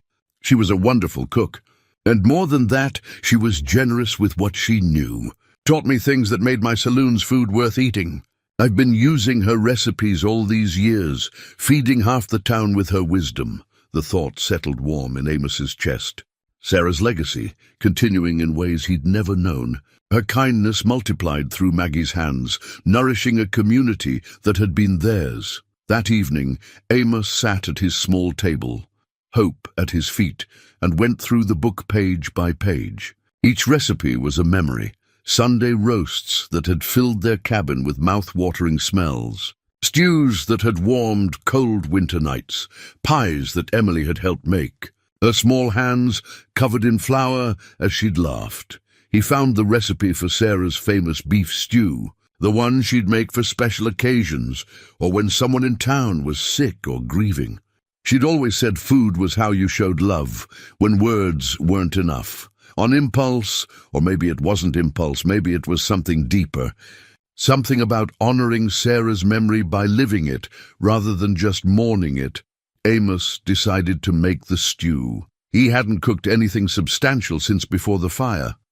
Hadn't trusted himself with the memories that cooking would invoke. But now, with Hope watching curiously and the evening light streaming through his window, he began gathering ingredients. The butcher was surprised when Amos requested specific cuts of beef. Henderson raised an eyebrow when Amos asked to borrow vegetables from his garden. But both men provided what he needed without question, perhaps sensing this was important in ways Amos himself didn't fully understand. Back at the cabin, Amos laid out the ingredients and opened Sarah's book to the stew page. Her handwriting guided him. Brown the meat first, add the vegetables in stages, let it simmer low and slow, add the herbs at the end. Simple instructions, but behind them was a lifetime of care and practice. Hope supervised from her blanket, occasionally getting up to sniff at interesting smells, tail-wagging approval. Cooking filled the cabin with warmth and scent, transforming the space from a place of mere survival into something that felt like a home. As the stew simmered, Amos found himself talking to Sarah again, something he'd been doing more often lately. Not the desperate, guilt-ridden monologues of early grief, but casual conversation, as if she were just in the next room. "I'm using less salt than you did," he told her. "Henderson's got pressure in his blood," Doc says. "And I'm adding an extra carrot. Hope seems to like them." He smiled at his own words, at the absurdity and rightness of cooking for a dog while channeling his dead wife's recipes. When the stew was ready, rich and fragrant, looking exactly like Sarah's had, Amos had another impulse. He couldn't eat all this alone. Didn't want to eat it alone. Sarah's food had always been meant for sharing, for bringing people together. He divided the stew into containers Henderson provided, keeping some for himself and Hope. Then, before he could second-guess himself, he set out into town with an invitation. He found Sheriff Braddock at his office, Henderson closing up the livery, Doc Winters finishing his evening rounds, and Maggie locking up the saloon. To each, he offered a simple invitation: made some stew. Sarah's recipe. Would appreciate the company for dinner, if you're free. The surprise on their faces was worth the vulnerability of asking. They all accepted, and within an hour, Amos's small cabin was fuller than it had been since before the fire. He'd set out Sarah's good plates, the ones he'd kept wrapped in cloth, never able to bring himself to use them. He'd cleaned his table until it shone. He'd arranged chairs borrowed from Henderson. Hope, sensing something special was happening, stayed on her best behavior. Though her tail never stopped wagging at having so many people in her home, they gathered around the table, 5 people and 1 dog, and for a moment no one spoke. Then Henderson raised his glass of water. "To Sarah," he said simply, "and to Amos, for remembering that her love was meant to be shared." "To Sarah," the others echoed, and Amos felt his throat go tight. The stew was good, not quite as perfect as Sarah's had been, but close enough to evoke memory without being painful. The conversation flowed easily, helped along by Maggie's natural warmth and Braddock's dry humor. Doc told stories about Sarah's kindness to his patients over the years. Henderson shared memories of Emily playing in the stable while Amos worked. For the first time, Amos could talk about them without feeling like he was drowning. He shared stories of his own, funny moments, tender moments, the ordinary magic of daily life with people you loved. Hope got scraps from everyone, her presence a reminder that life continued, that new love didn't diminish old love. As plates emptied and conversation deepened, it inevitably turned to the railroad situation. "Preston's been busy," Braddock said, his jovial mood sobering. "He's got meetings scheduled with most of the major landowners. Heard he's been asking specifically about properties along the route, including yours, Amos," Doc added quietly. Amos nodded. He'd been ignoring Preston's messages, the polite notes requesting meetings. "Not interested in selling. He's persistent," Maggie said, her tone suggesting she knew from experience. "Came by the saloon 3 times, wanting to know who owned what, who might be persuaded to sell. Asked about you specifically, Amos. Seemed very interested in your property." Something cold settled in Amos's gut. "Why would he care about my place?" "I'm not on the rail route." The others exchanged glances. Henderson spoke carefully, actually looking at the maps he's shown. "Your property is a key junction point. The route bends around several larger ranches, and your land sits right where they'd need to put in a switching station or some such. He may have downplayed it in public meetings, but privately he needs your cooperation. Amos absorbed this, understanding dawning. Preston's interest in him at the town meeting hadn't just been about him swaying opinion. It had been about Amos being a direct obstacle to his plans. "What will you do?" Jesse asked, having arrived late after his patrol shift. Amos thought of Sarah, of the life they'd built here. He thought of Hope, found as an unwanted thing and given a home. He thought of Emily's laughter in the yard outside, of the graves on the hill, of the community that had given him space to grieve and time to heal. "This land is where my family lived," he said quietly. "Where they're buried. Where I found my way back to something like peace. Preston can make whatever offers he wants, but this land isn't for sale. He won't take no easily," Braddock warned. "Men like him, they're used to getting what they want, and they don't handle obstacles well." "Then he'll have to learn," Amos said, with more steel in his voice than he'd heard there in years. Maggie reached across the table, her hand covering his. "You're not alone in this. Whatever comes, this town stands with you." Looking around his table at these people who'd become something more than neighbors, who'd become friends, family, the support he'd thought he'd lost forever, Amos felt a surge of gratitude and determination. "Thank you," he said, and meant it more deeply than words could convey.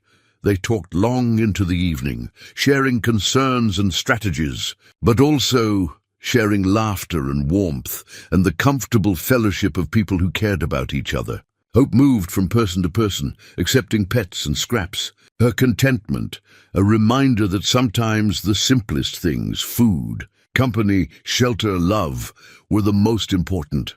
When everyone finally left, thanking him for the meal and the company, Amos cleaned up with a lightness in his chest he'd forgotten was possible. He'd cooked Sarah's recipe. He'd hosted friends in their home. He'd honored her memory by living, by connecting, by refusing to let grief be the only thing he carried forward. Hope settled on her blanket made from Sarah and Emily's clothes, and Amos sat beside her, running his hand over her soft fur. "We've got trouble coming," he told her quietly. "Preston isn't going to give up easily. But you know what? I think we're ready for it. I think—" He paused, the realization settling over him. "I think I'm ready to fight for something again." Hope's tail thumped against the floor, and in her trusting eyes, Amos saw reflected back the man he was becoming. Not the broken ghost he'd been, but someone stronger for having been broken and choosing to heal. Someone worth being. Someone Sarah would recognize. Outside, in the darkness beyond his cabin, Garrett Preston sat on his horse, watching the warm light in Amos's windows finally extinguish. He'd observed the comings and goings, noted who Amos's friends were, assessed the bonds being formed. Obstacles could be removed. The question was simply how much pressure needed to be applied. Preston smiled to himself and turned his horse back toward town. He had work to do. The envelope appeared under Amos's door on a Tuesday morning, sliding into his cabin so quietly that only Hope's sudden alertness made him aware of it. She'd been dozing on her blanket, but her head snapped up, ears forward. A low sound in her throat that wasn't quite a growl, but suggested concern. Amos was pulling on his boots, preparing for the day's work, when he noticed Hope's attention fixed on the door.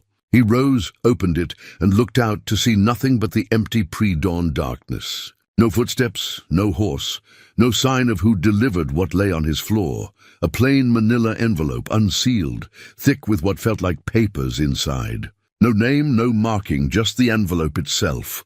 Something about it made Amos's instincts flare, the same instincts that had kept him alive during his years as a marshal.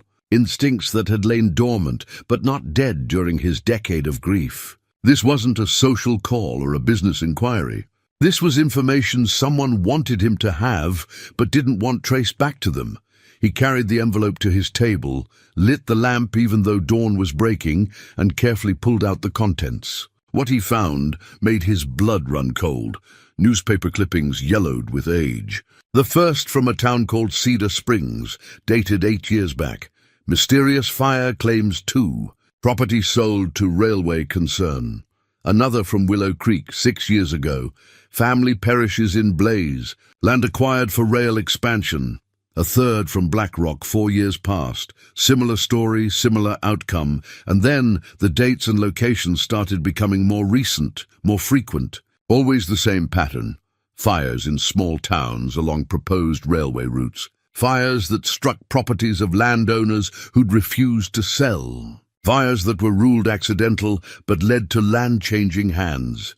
Amos's hands trembled as he spread the clippings across his table. 10 years of articles. Dozens of fires, all connected to towns where the Denver and Santa Fe Railway Company, or its predecessor companies under different names but the same ownership, wanted to expand. But it was the handwritten note, on plain paper with no identifying marks, that made Amos's chest constrict until he could barely breathe. Mr. Briggs, 10 years ago, your property was wanted for a different rail route that was ultimately abandoned. You were asked to sell. You declined, too happy with your family to care about money. 2 weeks after you refused, your home burned. The fire was ruled accidental. Your wife and daughter died. Within a month, you received a charitable offer for your land. You refused that too, though you were too broken to understand what you were refusing. The pattern is clear to anyone who looks. The same company, the same methods, the same outcome. Now they want your land again, and they won't take no for an answer. History may repeat itself. Protect what you love. A concerned citizen. Amos read the note 3 times, each reading making his hands shake harder. Memories flooded back, memories he'd buried because they hurt too much to examine. He had been asked to sell 10 years ago. A man in a suit, representing some railway expansion company, had come to their cabin, offered a generous price for land that Amos had never intended to sell. The land where he and Sarah had built their life, where Emily played in the yard, where they'd planned to grow old together. He'd declined politely, firmly. The man had pressed, his politeness fraying around the edges. Amos had asked him to leave. The man had said something that Amos had dismissed at the time, but now echoed ominously in memory. I hope you don't come to regret that decision. 2 weeks later, the fire. At the time, grief had been so overwhelming that Amos hadn't questioned the investigation's conclusions. An accident, a knocked-over lamp, tragedy. He'd been too destroyed to consider anything else, too consumed by guilt for not being there to even wonder if there might be another explanation. But now, looking at these clippings, seeing the pattern laid out before him, had Sarah and Emily been murdered? Had they died not because of some random accident, not because Amos had failed to maintain their home properly, but because someone had deliberately set that fire to force his hand? The rage that rose in Amos was unlike anything he'd felt in a decade. Not the cold numbness of grief, not the dull ache of loss, but hot, focused fury. If this was true, if someone had killed his family over land, over money, over a railroad route, Hope whined, sensing his distress. She pressed against his leg, her warmth and weight anchoring him. Amos forced himself to breathe, to think, to not let rage cloud his judgment. He'd learned long ago as a marshal that anger made you stupid, made you miss details. He looked at the clippings again, forcing himself to read them as evidence rather than emotional triggers. The pattern was undeniable, but patterns weren't proof. He needed more. He gathered the papers, tucked them carefully into his coat, and headed into town as soon as the sun was fully up. Hope trotted beside him, her presence keeping him grounded when he wanted to rage. Sheriff Braddock was at his desk, coffee steaming beside him, when Amos burst through the door. The lawman took one look at Amos's face and immediately stood. What happened? Amos spread the clippings and note across Braddock's desk. Someone left this under my door this morning. No signature, no trace of who delivered it. Braddock read through the materials, his expression darkening with each article. When he finished, he sat down heavily, looking older than he had moments before. Lord have mercy, he breathed. Amos, if this is true, we need to know if it's true. The fire 10 years ago. The investigation. What do you remember? Braddock pulled out old files, hands moving with the careful precision of a man who understood he was handling potential evidence in a murder case. He found the fire report from a decade ago, spread it on his desk. It was ruled accidental, Braddock said, reading through his own notes. Lamp found knocked over, oil spilled, fire spread quickly. The investigator... He paused. Actually, now that I think about it, the investigator wasn't local. Territorial authority sent someone, said our resources weren't sufficient. Man named Sutton. Henry Sutton. Amos felt something click into place. In one of the articles, a name had been mentioned, an investigator who'd ruled another suspicious fire accidental. H. Sutton, Tom, Amos said quietly.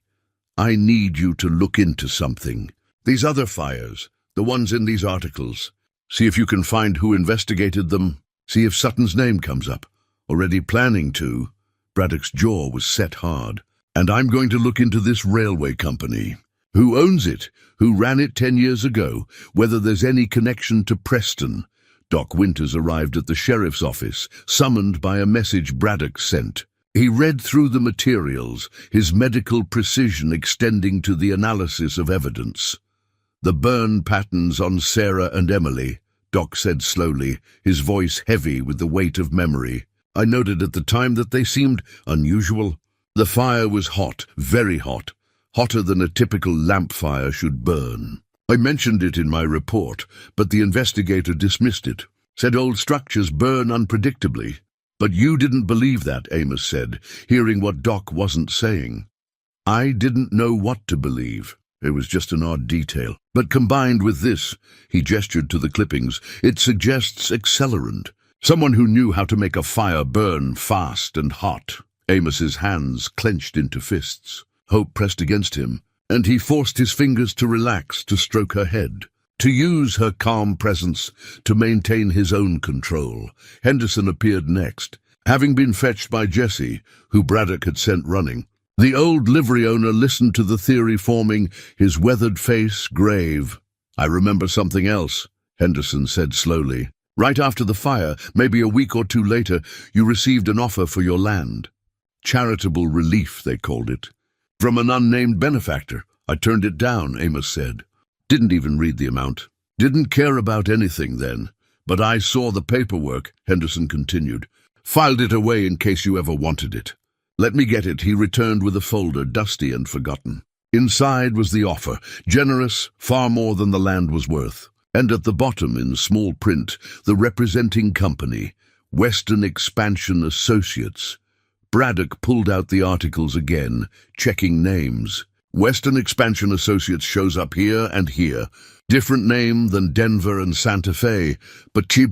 He flipped through territorial records, registered to the same ownership group. They change names, but the owners stay constant. Jesse, who'd been reading over shoulders, suddenly pointed to a name in the ownership documents. Garrett Preston. He's listed as a regional director even back then. The room went silent. Everyone looked at each other, understanding the implications. Preston was involved 10 years ago, Amos said, his voice barely above a whisper. He was part of the company that wanted my land. And 2 weeks after I refused to sell, my family died. We don't have proof it was murder, Braddock cautioned, but his tone said he believed it was. Just pattern and coincidence. Pattern and coincidence have convicted men before, Amos said. His mind was working now, martial training kicking in despite the personal stakes. We need to investigate quietly, see if we can find Sutton, get him to talk. Look into Preston's other activities, see if there have been incidents in other towns. He's been meeting with landowners here, Maggie said from the doorway. No one had heard her enter, but she'd clearly been listening, making offers, applying pressure. The Jenkins family, their barn burned last week. They'd refused Preston's initial offer. After the fire, they accepted his second one. The Jenkins barn, Jesse said, understanding dawning. I investigated that. Seemed suspicious, but I couldn't prove anything. He's doing it again, Amos said, rage and grief warring in his voice. Right here, right now. Same pattern. And if we don't stop him, he didn't finish the sentence. Didn't need to. They all understood. Preston would continue. More fires. More deaths. More families destroyed in service of railway expansion and profit. Braddock stood, his hand dropping to his gun belt, not reaching for the weapon, just touching it, reminding himself of his authority and responsibility.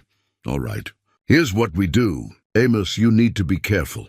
If Preston suspects you know something, you could be in danger. Hope too. At her name, Hope's ears perked up. Amos's hand found her head, his need to protect her now mixed with the terrible knowledge of what he'd failed to protect before. I can send telegrams to these other towns, Braddock continued. See if their sheriffs remember anything suspicious. Can try to track down Sutton, though if he's corrupt, he'll have covered his tracks.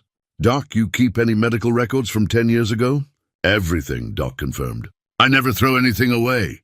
I can review my notes, see if there are details I missed or that might take on new meaning now. We need evidence, Amos said, his martial mind taking over from his emotional reaction.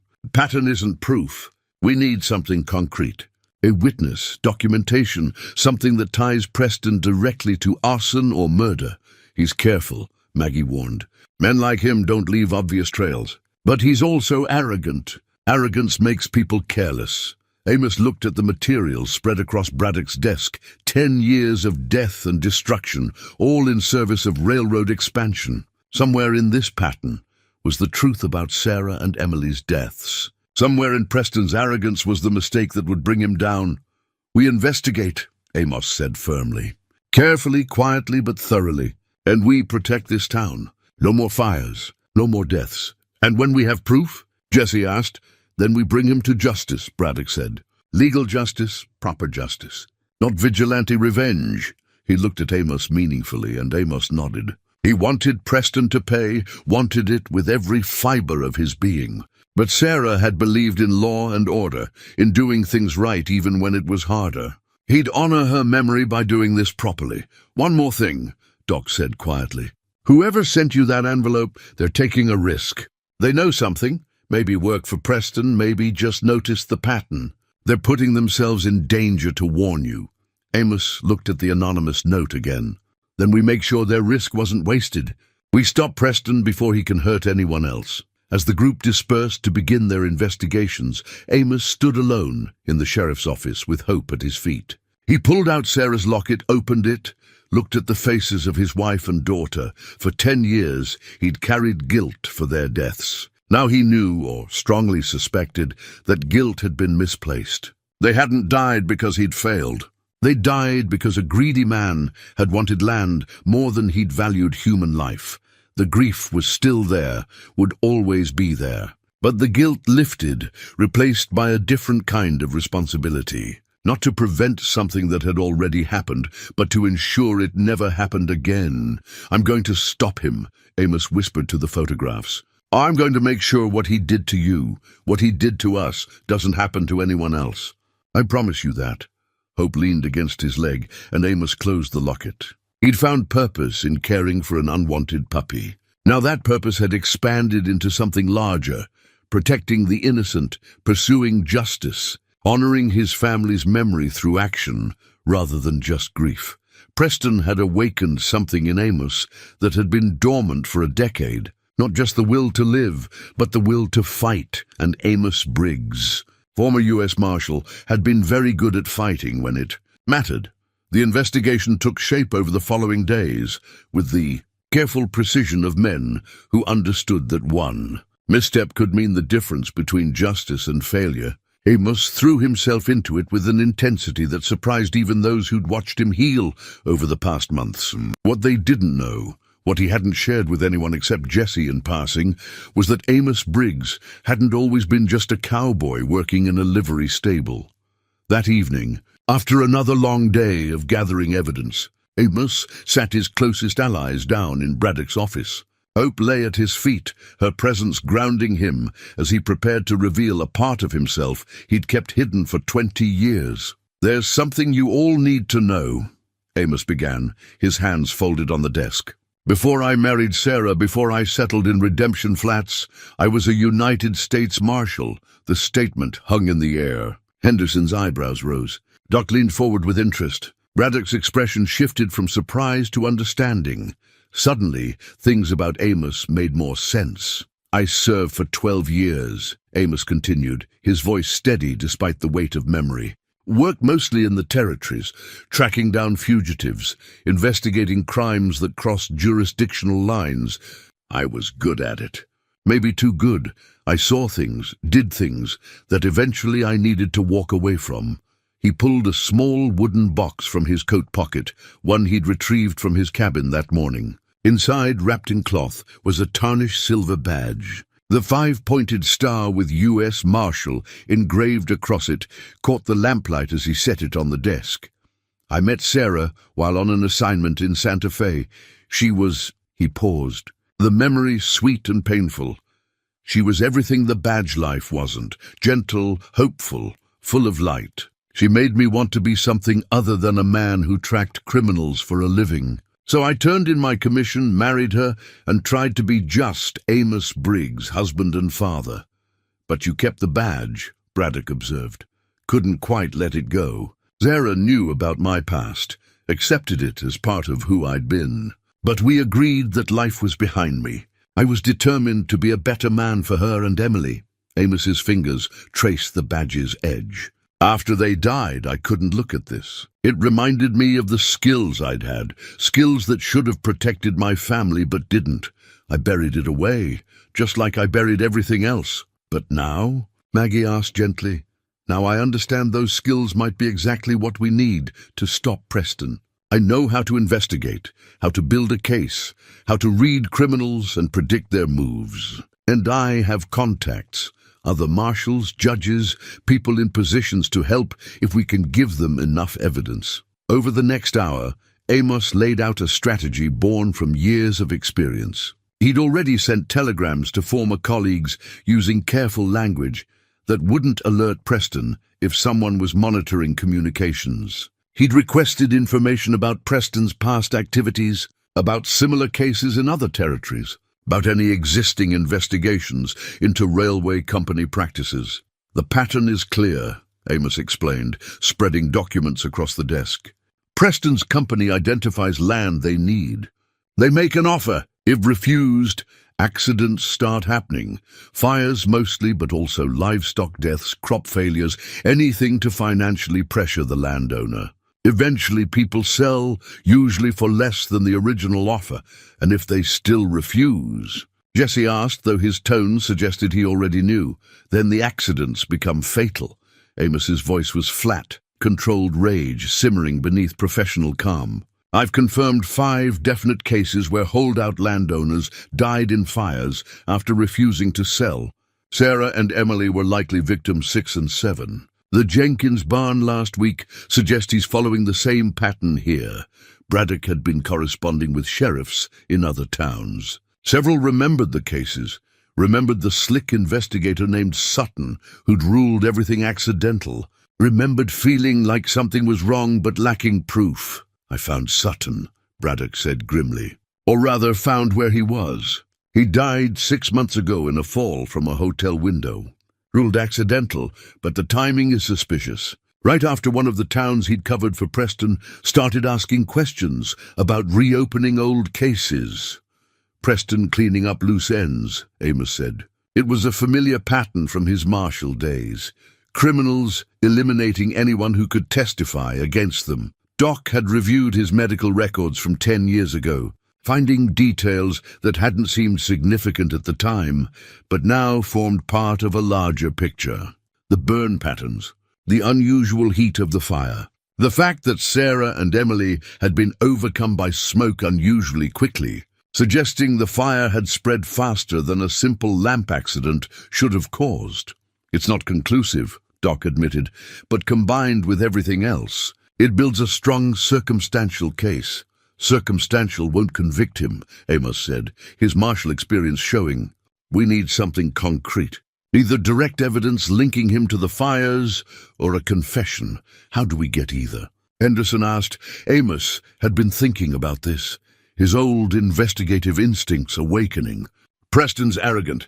He's gotten away with this for years, and that's made him careless. He thinks he's dealing with simple townfolk who won't recognize his pattern. He doesn't know I used to do this for a living, so we use that against him, Braddock said, understanding dawning. Exactly. Preston has been trying to meet with me for weeks. I've been avoiding him, but now I think it's time to accept. Let him make his pitch, see what he reveals. I can draw him out, get him talking. Men like him, they like to brag about how clever they are, especially when they think they're in control. That's dangerous, Maggie said, worry evident in her voice. If he suspects you're investigating him, then we make sure he doesn't suspect, Amos interrupted gently. I play the grieving widower who's finally ready to move on, who needs the money from selling his land. Let him think he's won. You'll need backup, Braddock insisted. Someone positioned to intervene if things go wrong. Jesse can watch from outside. And Amos looked down at Hope, who'd been following the conversation with alert attention. Hope stays with Doc during the meeting. If Preston realizes she matters to me, he might use that as leverage or threat. Hope whined softly, sensing she was being discussed. Amos scratched behind her ears, drawing comfort from her presence, even as he planned to temporarily separate from her for safety. They spent the next several days preparing. Amos sent a carefully worded message to Preston, indicating willingness to discuss the land sale. Preston responded immediately, proposing a meeting at Amos's cabin, private, away from town eyes. Amos agreed, despite the danger of meeting on isolated ground. His cabin was where Sarah and Emily had lived, where they'd been killed. If Preston was going to confess to anything, facing those ghosts might rattle him enough to slip. Jesse practiced positioning himself outside the cabin's window, where he could hear everything but remain unseen. Braddock prepared to be close by, ready to move if needed. Doc agreed to keep Hope at his office during the meeting, though the dog clearly didn't like the plan. The night before the scheduled meeting, Amos couldn't sleep. He sat on his porch, the marshal badge heavy in his hand, watching stars emerge in the darkening sky. Hope sat beside him, her head resting on his knee, as if she knew something significant was coming. Maggie found him there. She'd developed a habit of checking on him in the evenings, their friendship deepening into something that felt like it might become more, given time. She sat beside him without asking, her shoulder touching his in companionable silence. "You don't have to do this," she said eventually. "We could bring in federal marshals, let them handle it." "That would take months," Amos replied. And in the meantime, Preston continues, "Someone else's barn burns. Someone else's family dies. I can't," his voice caught. "I can't let that happen if I have the power to stop it. Sarah would be worried about you taking this risk. Sarah would understand why I have to." Amos turned the badge over in his hands. "She knew who I was before I met her, knew I had this in me. She loved me anyway, maybe because she understood that sometimes good men have to stand against bad ones." Maggie took his hand, her fingers warm against his. "Just promise me you'll be careful, that you'll come back. You finally started living again, Amos. Don't throw that away for revenge." "It's not revenge," Amos said, though he knew that wasn't entirely true. "It's justice and protection." And he paused, searching for the right words. "And maybe it's about proving to myself that I can be the man Sarah believed I was. The one who protects people instead of just surviving while they suffer." He looked at Hope, whose trusting eyes watched him in the darkness. This dog, this abandoned, wounded creature, had taught him that healing was possible, had shown him that caring about something was worth the risk of loss. Now it was his turn to protect others the way he'd protected her, to use the skills he'd thought buried forever to ensure Preston never destroyed another family. "I have to do this," Amos said simply. "Not just for Sarah and Emily, but for everyone Preston's hurt, and everyone he might hurt if we don't stop him." Maggie nodded slowly, understanding even as she worried. "Then we'll all be praying for you, and we'll be ready if you need us." After she left, Amos stayed on the porch with Hope, running through scenarios in his mind. He'd conducted hundreds of interrogations as a marshal, knew how to read people, how to push the right buttons to get them talking. But he'd never done it with such personal stakes before. Tomorrow, he'd face the man who'd likely murdered his family.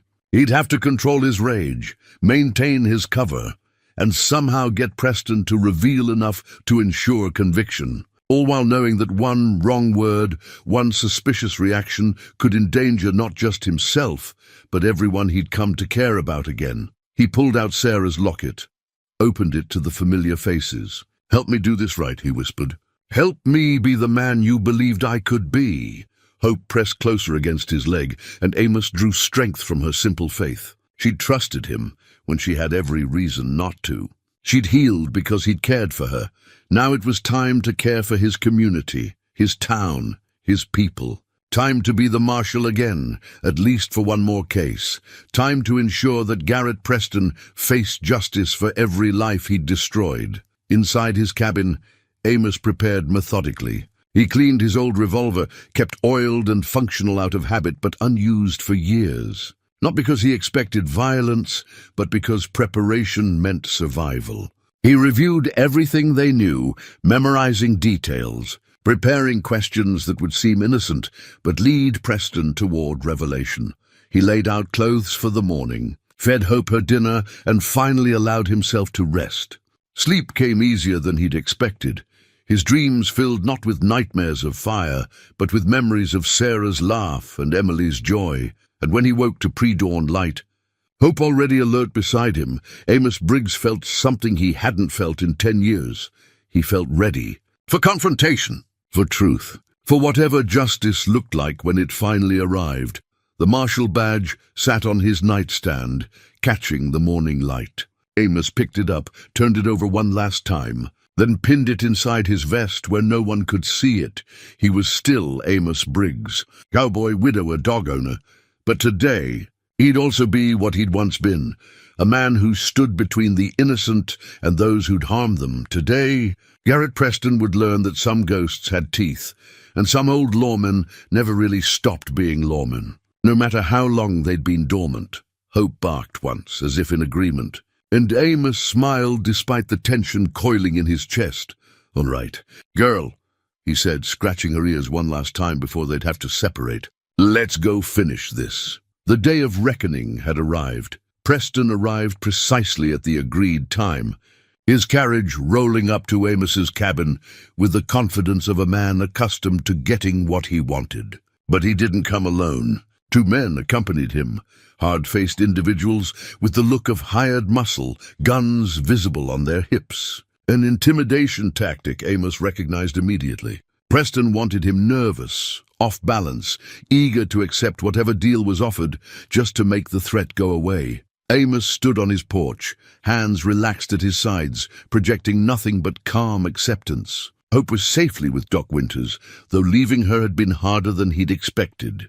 Jesse was positioned outside, hidden but listening. Braddock waited a quarter-mile away, ready to move at the first sign of trouble.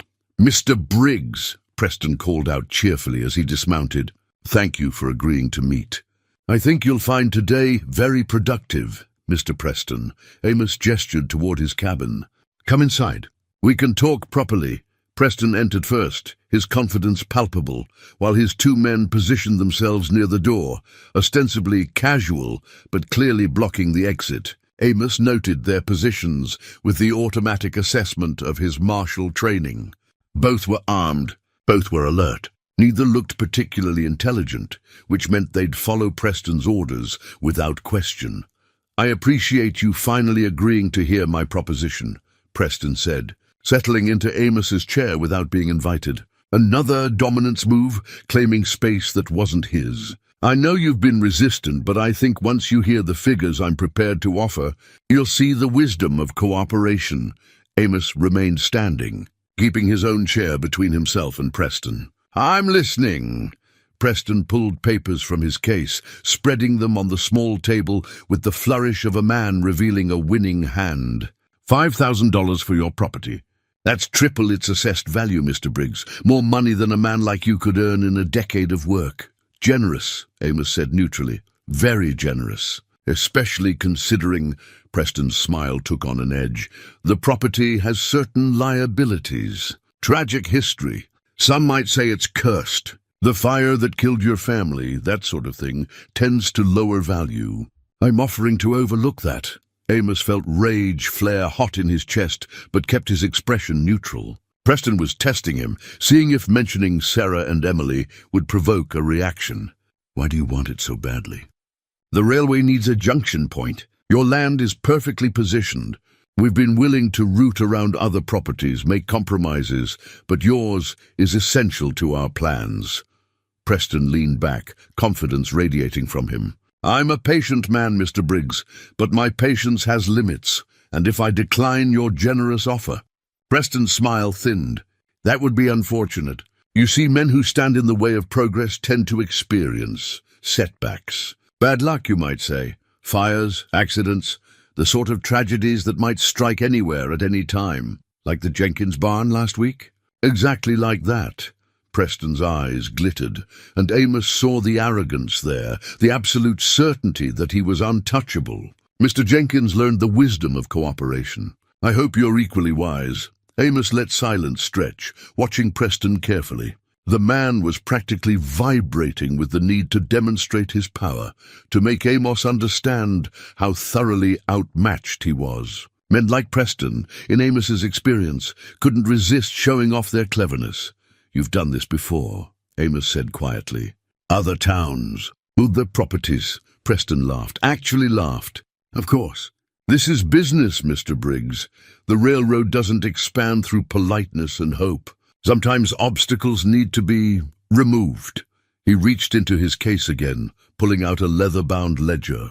This was what Amos had been hoping for. Preston's arrogance leading him to reveal too much. The man actually wanted to prove how powerful he was, how thoroughly he controlled the situation. This, Preston said, tapping the ledger, represents every property I've acquired over the past decade. Every obstacle overcome. Every necessary measure taken to ensure success. You see, I believe in documentation, in knowing exactly what investments yielded what returns. He opened the ledger, flipping through pages filled with neat entries. Dates, locations, amounts paid, and in some cases, notes that made Amos's blood run cold, even as his martial training catalogued potential evidence. Cedar Springs, stubborn farmer, required encouragement. Preston read casually. Willow Creek, family more reasonable after proper motivation. He flipped more pages. Ah, here's one you might recognize. Amos forced himself to breathe steadily as Preston turned the ledger toward him. There, in precise handwriting, was an entry dated 10 years ago. Redemption Flats area, Briggs property. And beneath it, payment to H. Sutton, $500, investigation and acquisition support. You see, Preston said, his voice dripping with smug satisfaction, I've been interested in your land for a very long time. We had a different route planned then, but you refused my predecessor's offer. That was disappointing. So you had my family killed. Amos's voice was flat, deadly calm. Preston tilted his head, considering. I prefer to think of it as removing an obstacle. Your wife and daughter were unfortunate collateral, but business requires difficult decisions. The fire should have convinced you to sell. Instead, you became too grief-stricken to be reasonable. We had to abandon that route and wait. He leaned forward, his smile cold. But now we're back. And this time I'm not taking no for an answer. You've gotten attached to things again, I understand. That mongrel dog, for instance. It would be a shame if something happened to her, if history repeated itself. Something in Amos's expression must have changed because Preston's smile widened. There it is. That's what I needed to see. You care about something again, which means you have something to lose.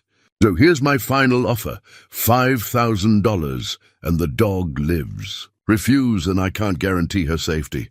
Or yours. The two hired men shifted, hands moving closer to their guns. Preston sat back, confident he'd won, that Amos would cave under the threat to hope just as surely as he'd been destroyed by the loss of his family.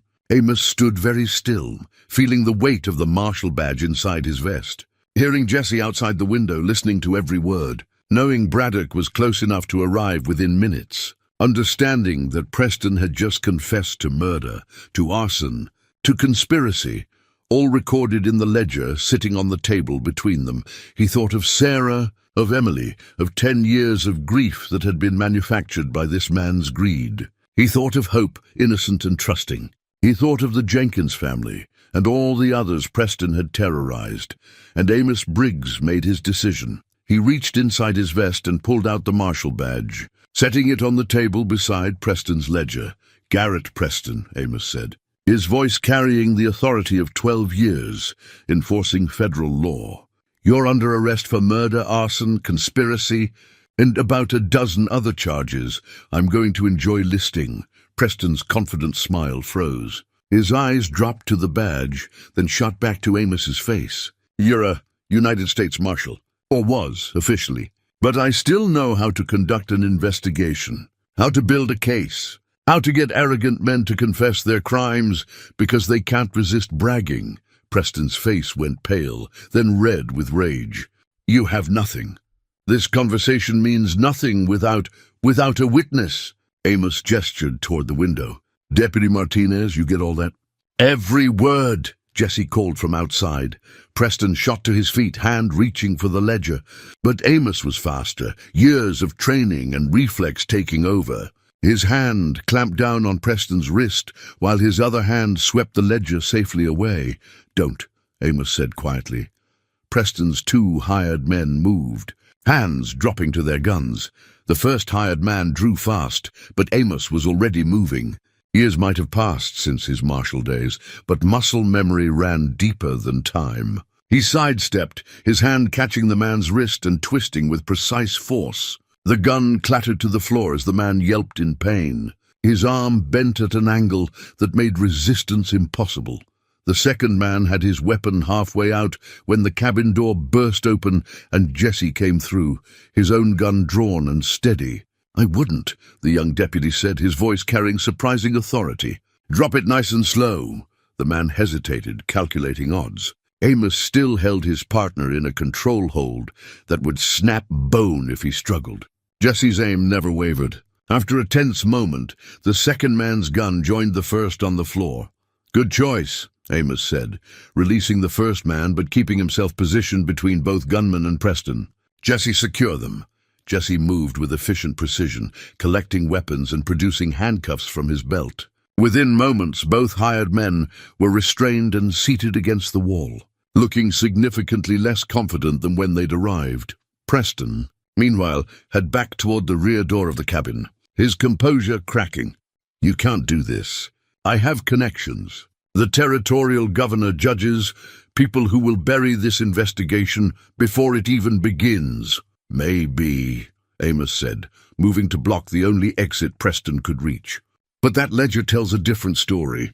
And I've got connections too. Federal marshals who don't answer to territorial politics. Judges who've been looking for evidence of exactly this kind of corruption.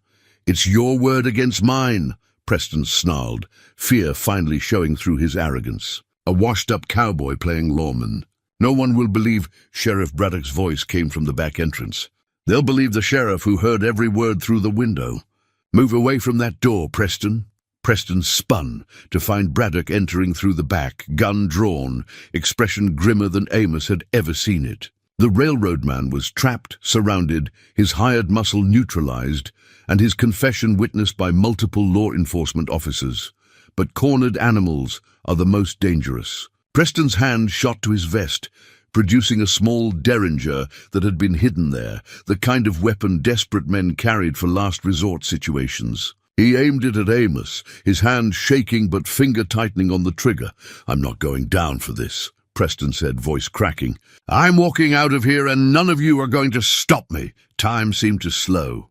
Amos saw Preston's finger beginning to squeeze, saw Jesse starting to move, heard Braddock shouting something. For a frozen moment, Amos thought he might finally join Sarah and Emily, thought perhaps that wouldn't be the worst way to go, having gotten justice for them first. Then a sound split the air. Not a gunshot, but a bark, sharp, urgent, protective, hope. She burst through the open front door like a brown and white storm, having somehow escaped from Doc Winters' office and tracked Amos through sheer determination. She'd heard the raised voices, sensed danger, and broken free to reach the person she loved most. The distraction broke Preston's focus. His head turned toward the sound, his aim wavering. Hope's sudden appearance reminded Amos of everything he had to lose now, everything worth fighting for. The derringer fired as Preston jerked in surprise, but the shot went wide, splintering wood beside Amos's head instead of finding its mark. Hope didn't attack viciously. That wasn't her nature. But she launched herself at Preston with the protective instinct of a creature defending her family. Her weight hit Preston's legs, knocking him off balance and sending him stumbling backward. The derringer flew from his hand as he crashed to the floor. Amos was on him in seconds, pinning him down with practiced efficiency. Jesse grabbed the derringer while Braddock produced more handcuffs. Within moments, Garrett Preston was restrained. Face down on Amos's cabin floor, his decade of crimes finally catching up with him. Hope stood over Amos protectively, her hackles raised, a low growl rumbling in her chest. Sunlight streaming through the window caught her collar. The name tag gleaming, Hope.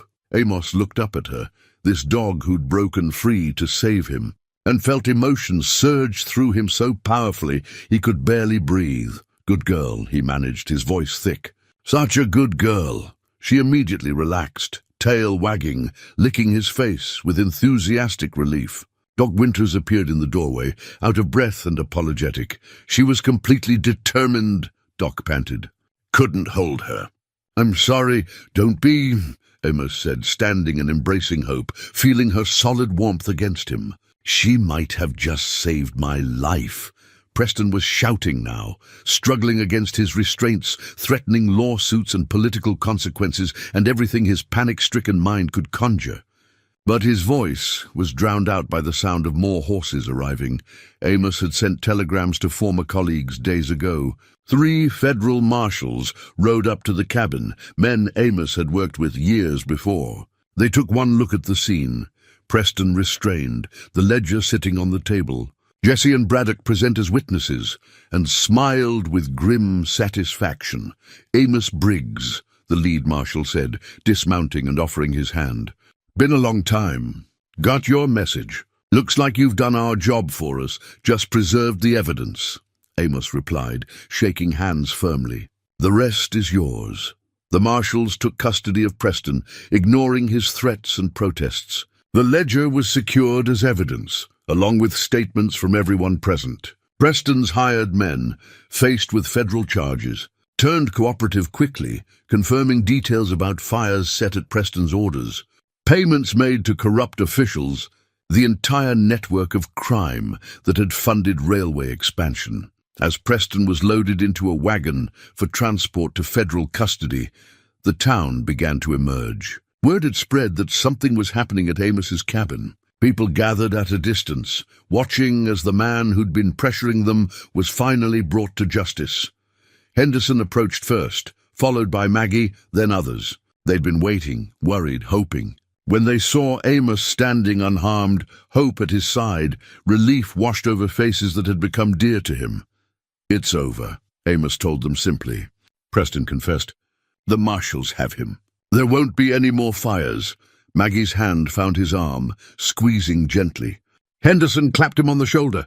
Doc checked him for injuries, despite Amos's protest that he was fine. Jesse stood taller, proud of his role in bringing a criminal to justice. And through it all, Hope stayed pressed against Amos's leg, her presence anchoring him to this moment, this victory, this proof that sometimes justice actually prevailed. Later, after the crowd dispersed and official statements were given, Amos sat on his porch with Hope beside him. He pulled out Sarah's locket, opened it to those beloved faces. I know now, he told them quietly. It wasn't my fault. You were murdered, and for 10 years I blame myself for something I couldn't have prevented. But I can let that guilt go now. Can carry just the love instead. Hope's head rested on his knee, and Amos understood that his family would want this, would want him to heal, to connect, to protect others the way he wished he could have protected them. The grief would never fully leave. But it had made room for something else now, purpose, community, hope for the future, and for the first time in a decade, that felt like enough. 3 months had passed since that morning when federal marshals had taken Garrett Preston away in chains, and Redemption Flats had settled into something that felt like the peaceful aftermath of a storm survived together. Preston's trial had been swift. The ledger alone would have been damning, but combined with witness testimony, evidence from multiple jurisdictions, and the confessions of his hired men seeking reduced sentences, the verdict was never in doubt. Guilty on all counts, life imprisonment in a federal penitentiary, where men who'd hurt innocents for profit found justice of a different sort. The Denver and Santa Fe Railway Company, desperate to distance itself from Preston's crimes, had abandoned their expansion plans through Redemption Flats entirely. But another company, smaller, more principled, had approached the town 6 weeks later with a different proposal. A rail spur that would connect them to larger lines without requiring anyone to sell land or leave homes. Fair compensation for easements, local hiring for construction, and a binding agreement that preserved the town's character and decision-making authority. The town council, with input from every resident, had accepted. Progress would come, but on Redemption Flats' terms. The kind of balanced growth that Henderson had advocated for, that Sarah would have approved of. Amos's property, no longer needed for any rail expansion, had remained his. But he'd transformed it from a place of mere survival into something purposeful. The small cabin had been expanded slightly. Nothing grand, just enough room to be comfortable. The surrounding land had been fenced for a proper horse training facility, with Jesse's help in the construction. Young horses from throughout the territory were brought to Amos now, and his reputation as a trainer with uncommon skill had been restored and even enhanced. Jesse Martinez had become more than just a deputy who helped with horses. He worked at the ranch full-time now, learning everything Amos could teach him about training, about patience, about reading animals and people alike. The father-son dynamic that had been forming had solidified into something real and lasting. Jesse called him Pops now, unself-consciously, and Amos answered to it with a warmth he'd thought he'd never feel again. Maggie Chen had become a constant presence in Amos's life. They'd begun courting in the slow, proper way of people who'd both loved and lost before, who understood that second chances were precious and not to be rushed.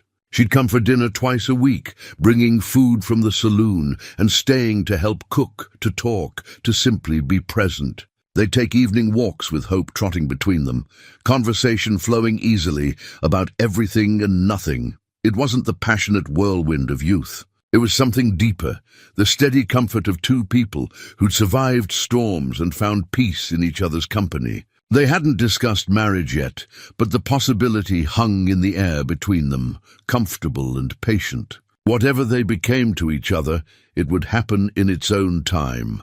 On this particular afternoon, Redemption Flats was celebrating its 50th anniversary as an incorporated town. The entire community had gathered in the town square. Families, old-timers who remembered the founding, children who represented the future. Reverend Phillips offered a blessing. Sheriff Braddock gave a speech about community resilience. Henderson, as the town's eldest resident, shared stories that made people laugh and remember. And then Doc Winters, who'd organized the celebration, announced that he'd arranged for a photographer to capture the moment. A traveling photographer had set up his equipment, his large camera mounted on a tripod, and invited everyone to gather for a town portrait.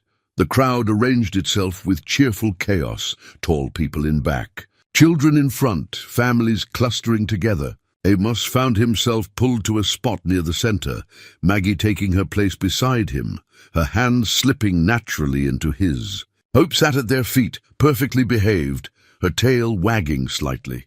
Jesse stood just behind them, one hand on Amos's shoulder in an easy, affectionate gesture. Henderson, Doc, Braddock, all the people who'd become his family, surrounded them. The photographer ducked under his cloth, made final adjustments, and called for everyone to hold still and look pleasant.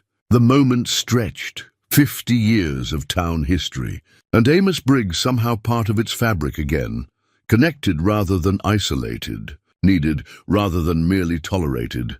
The flash powder ignited with a pop and a puff of smoke, capturing them all together. A single moment that represented countless small moments of choosing community, choosing connection, choosing to keep living even when living was hard. After the photograph and the celebration, as the sun began its descent toward the horizon, Amos excused himself and rode out to the cemetery.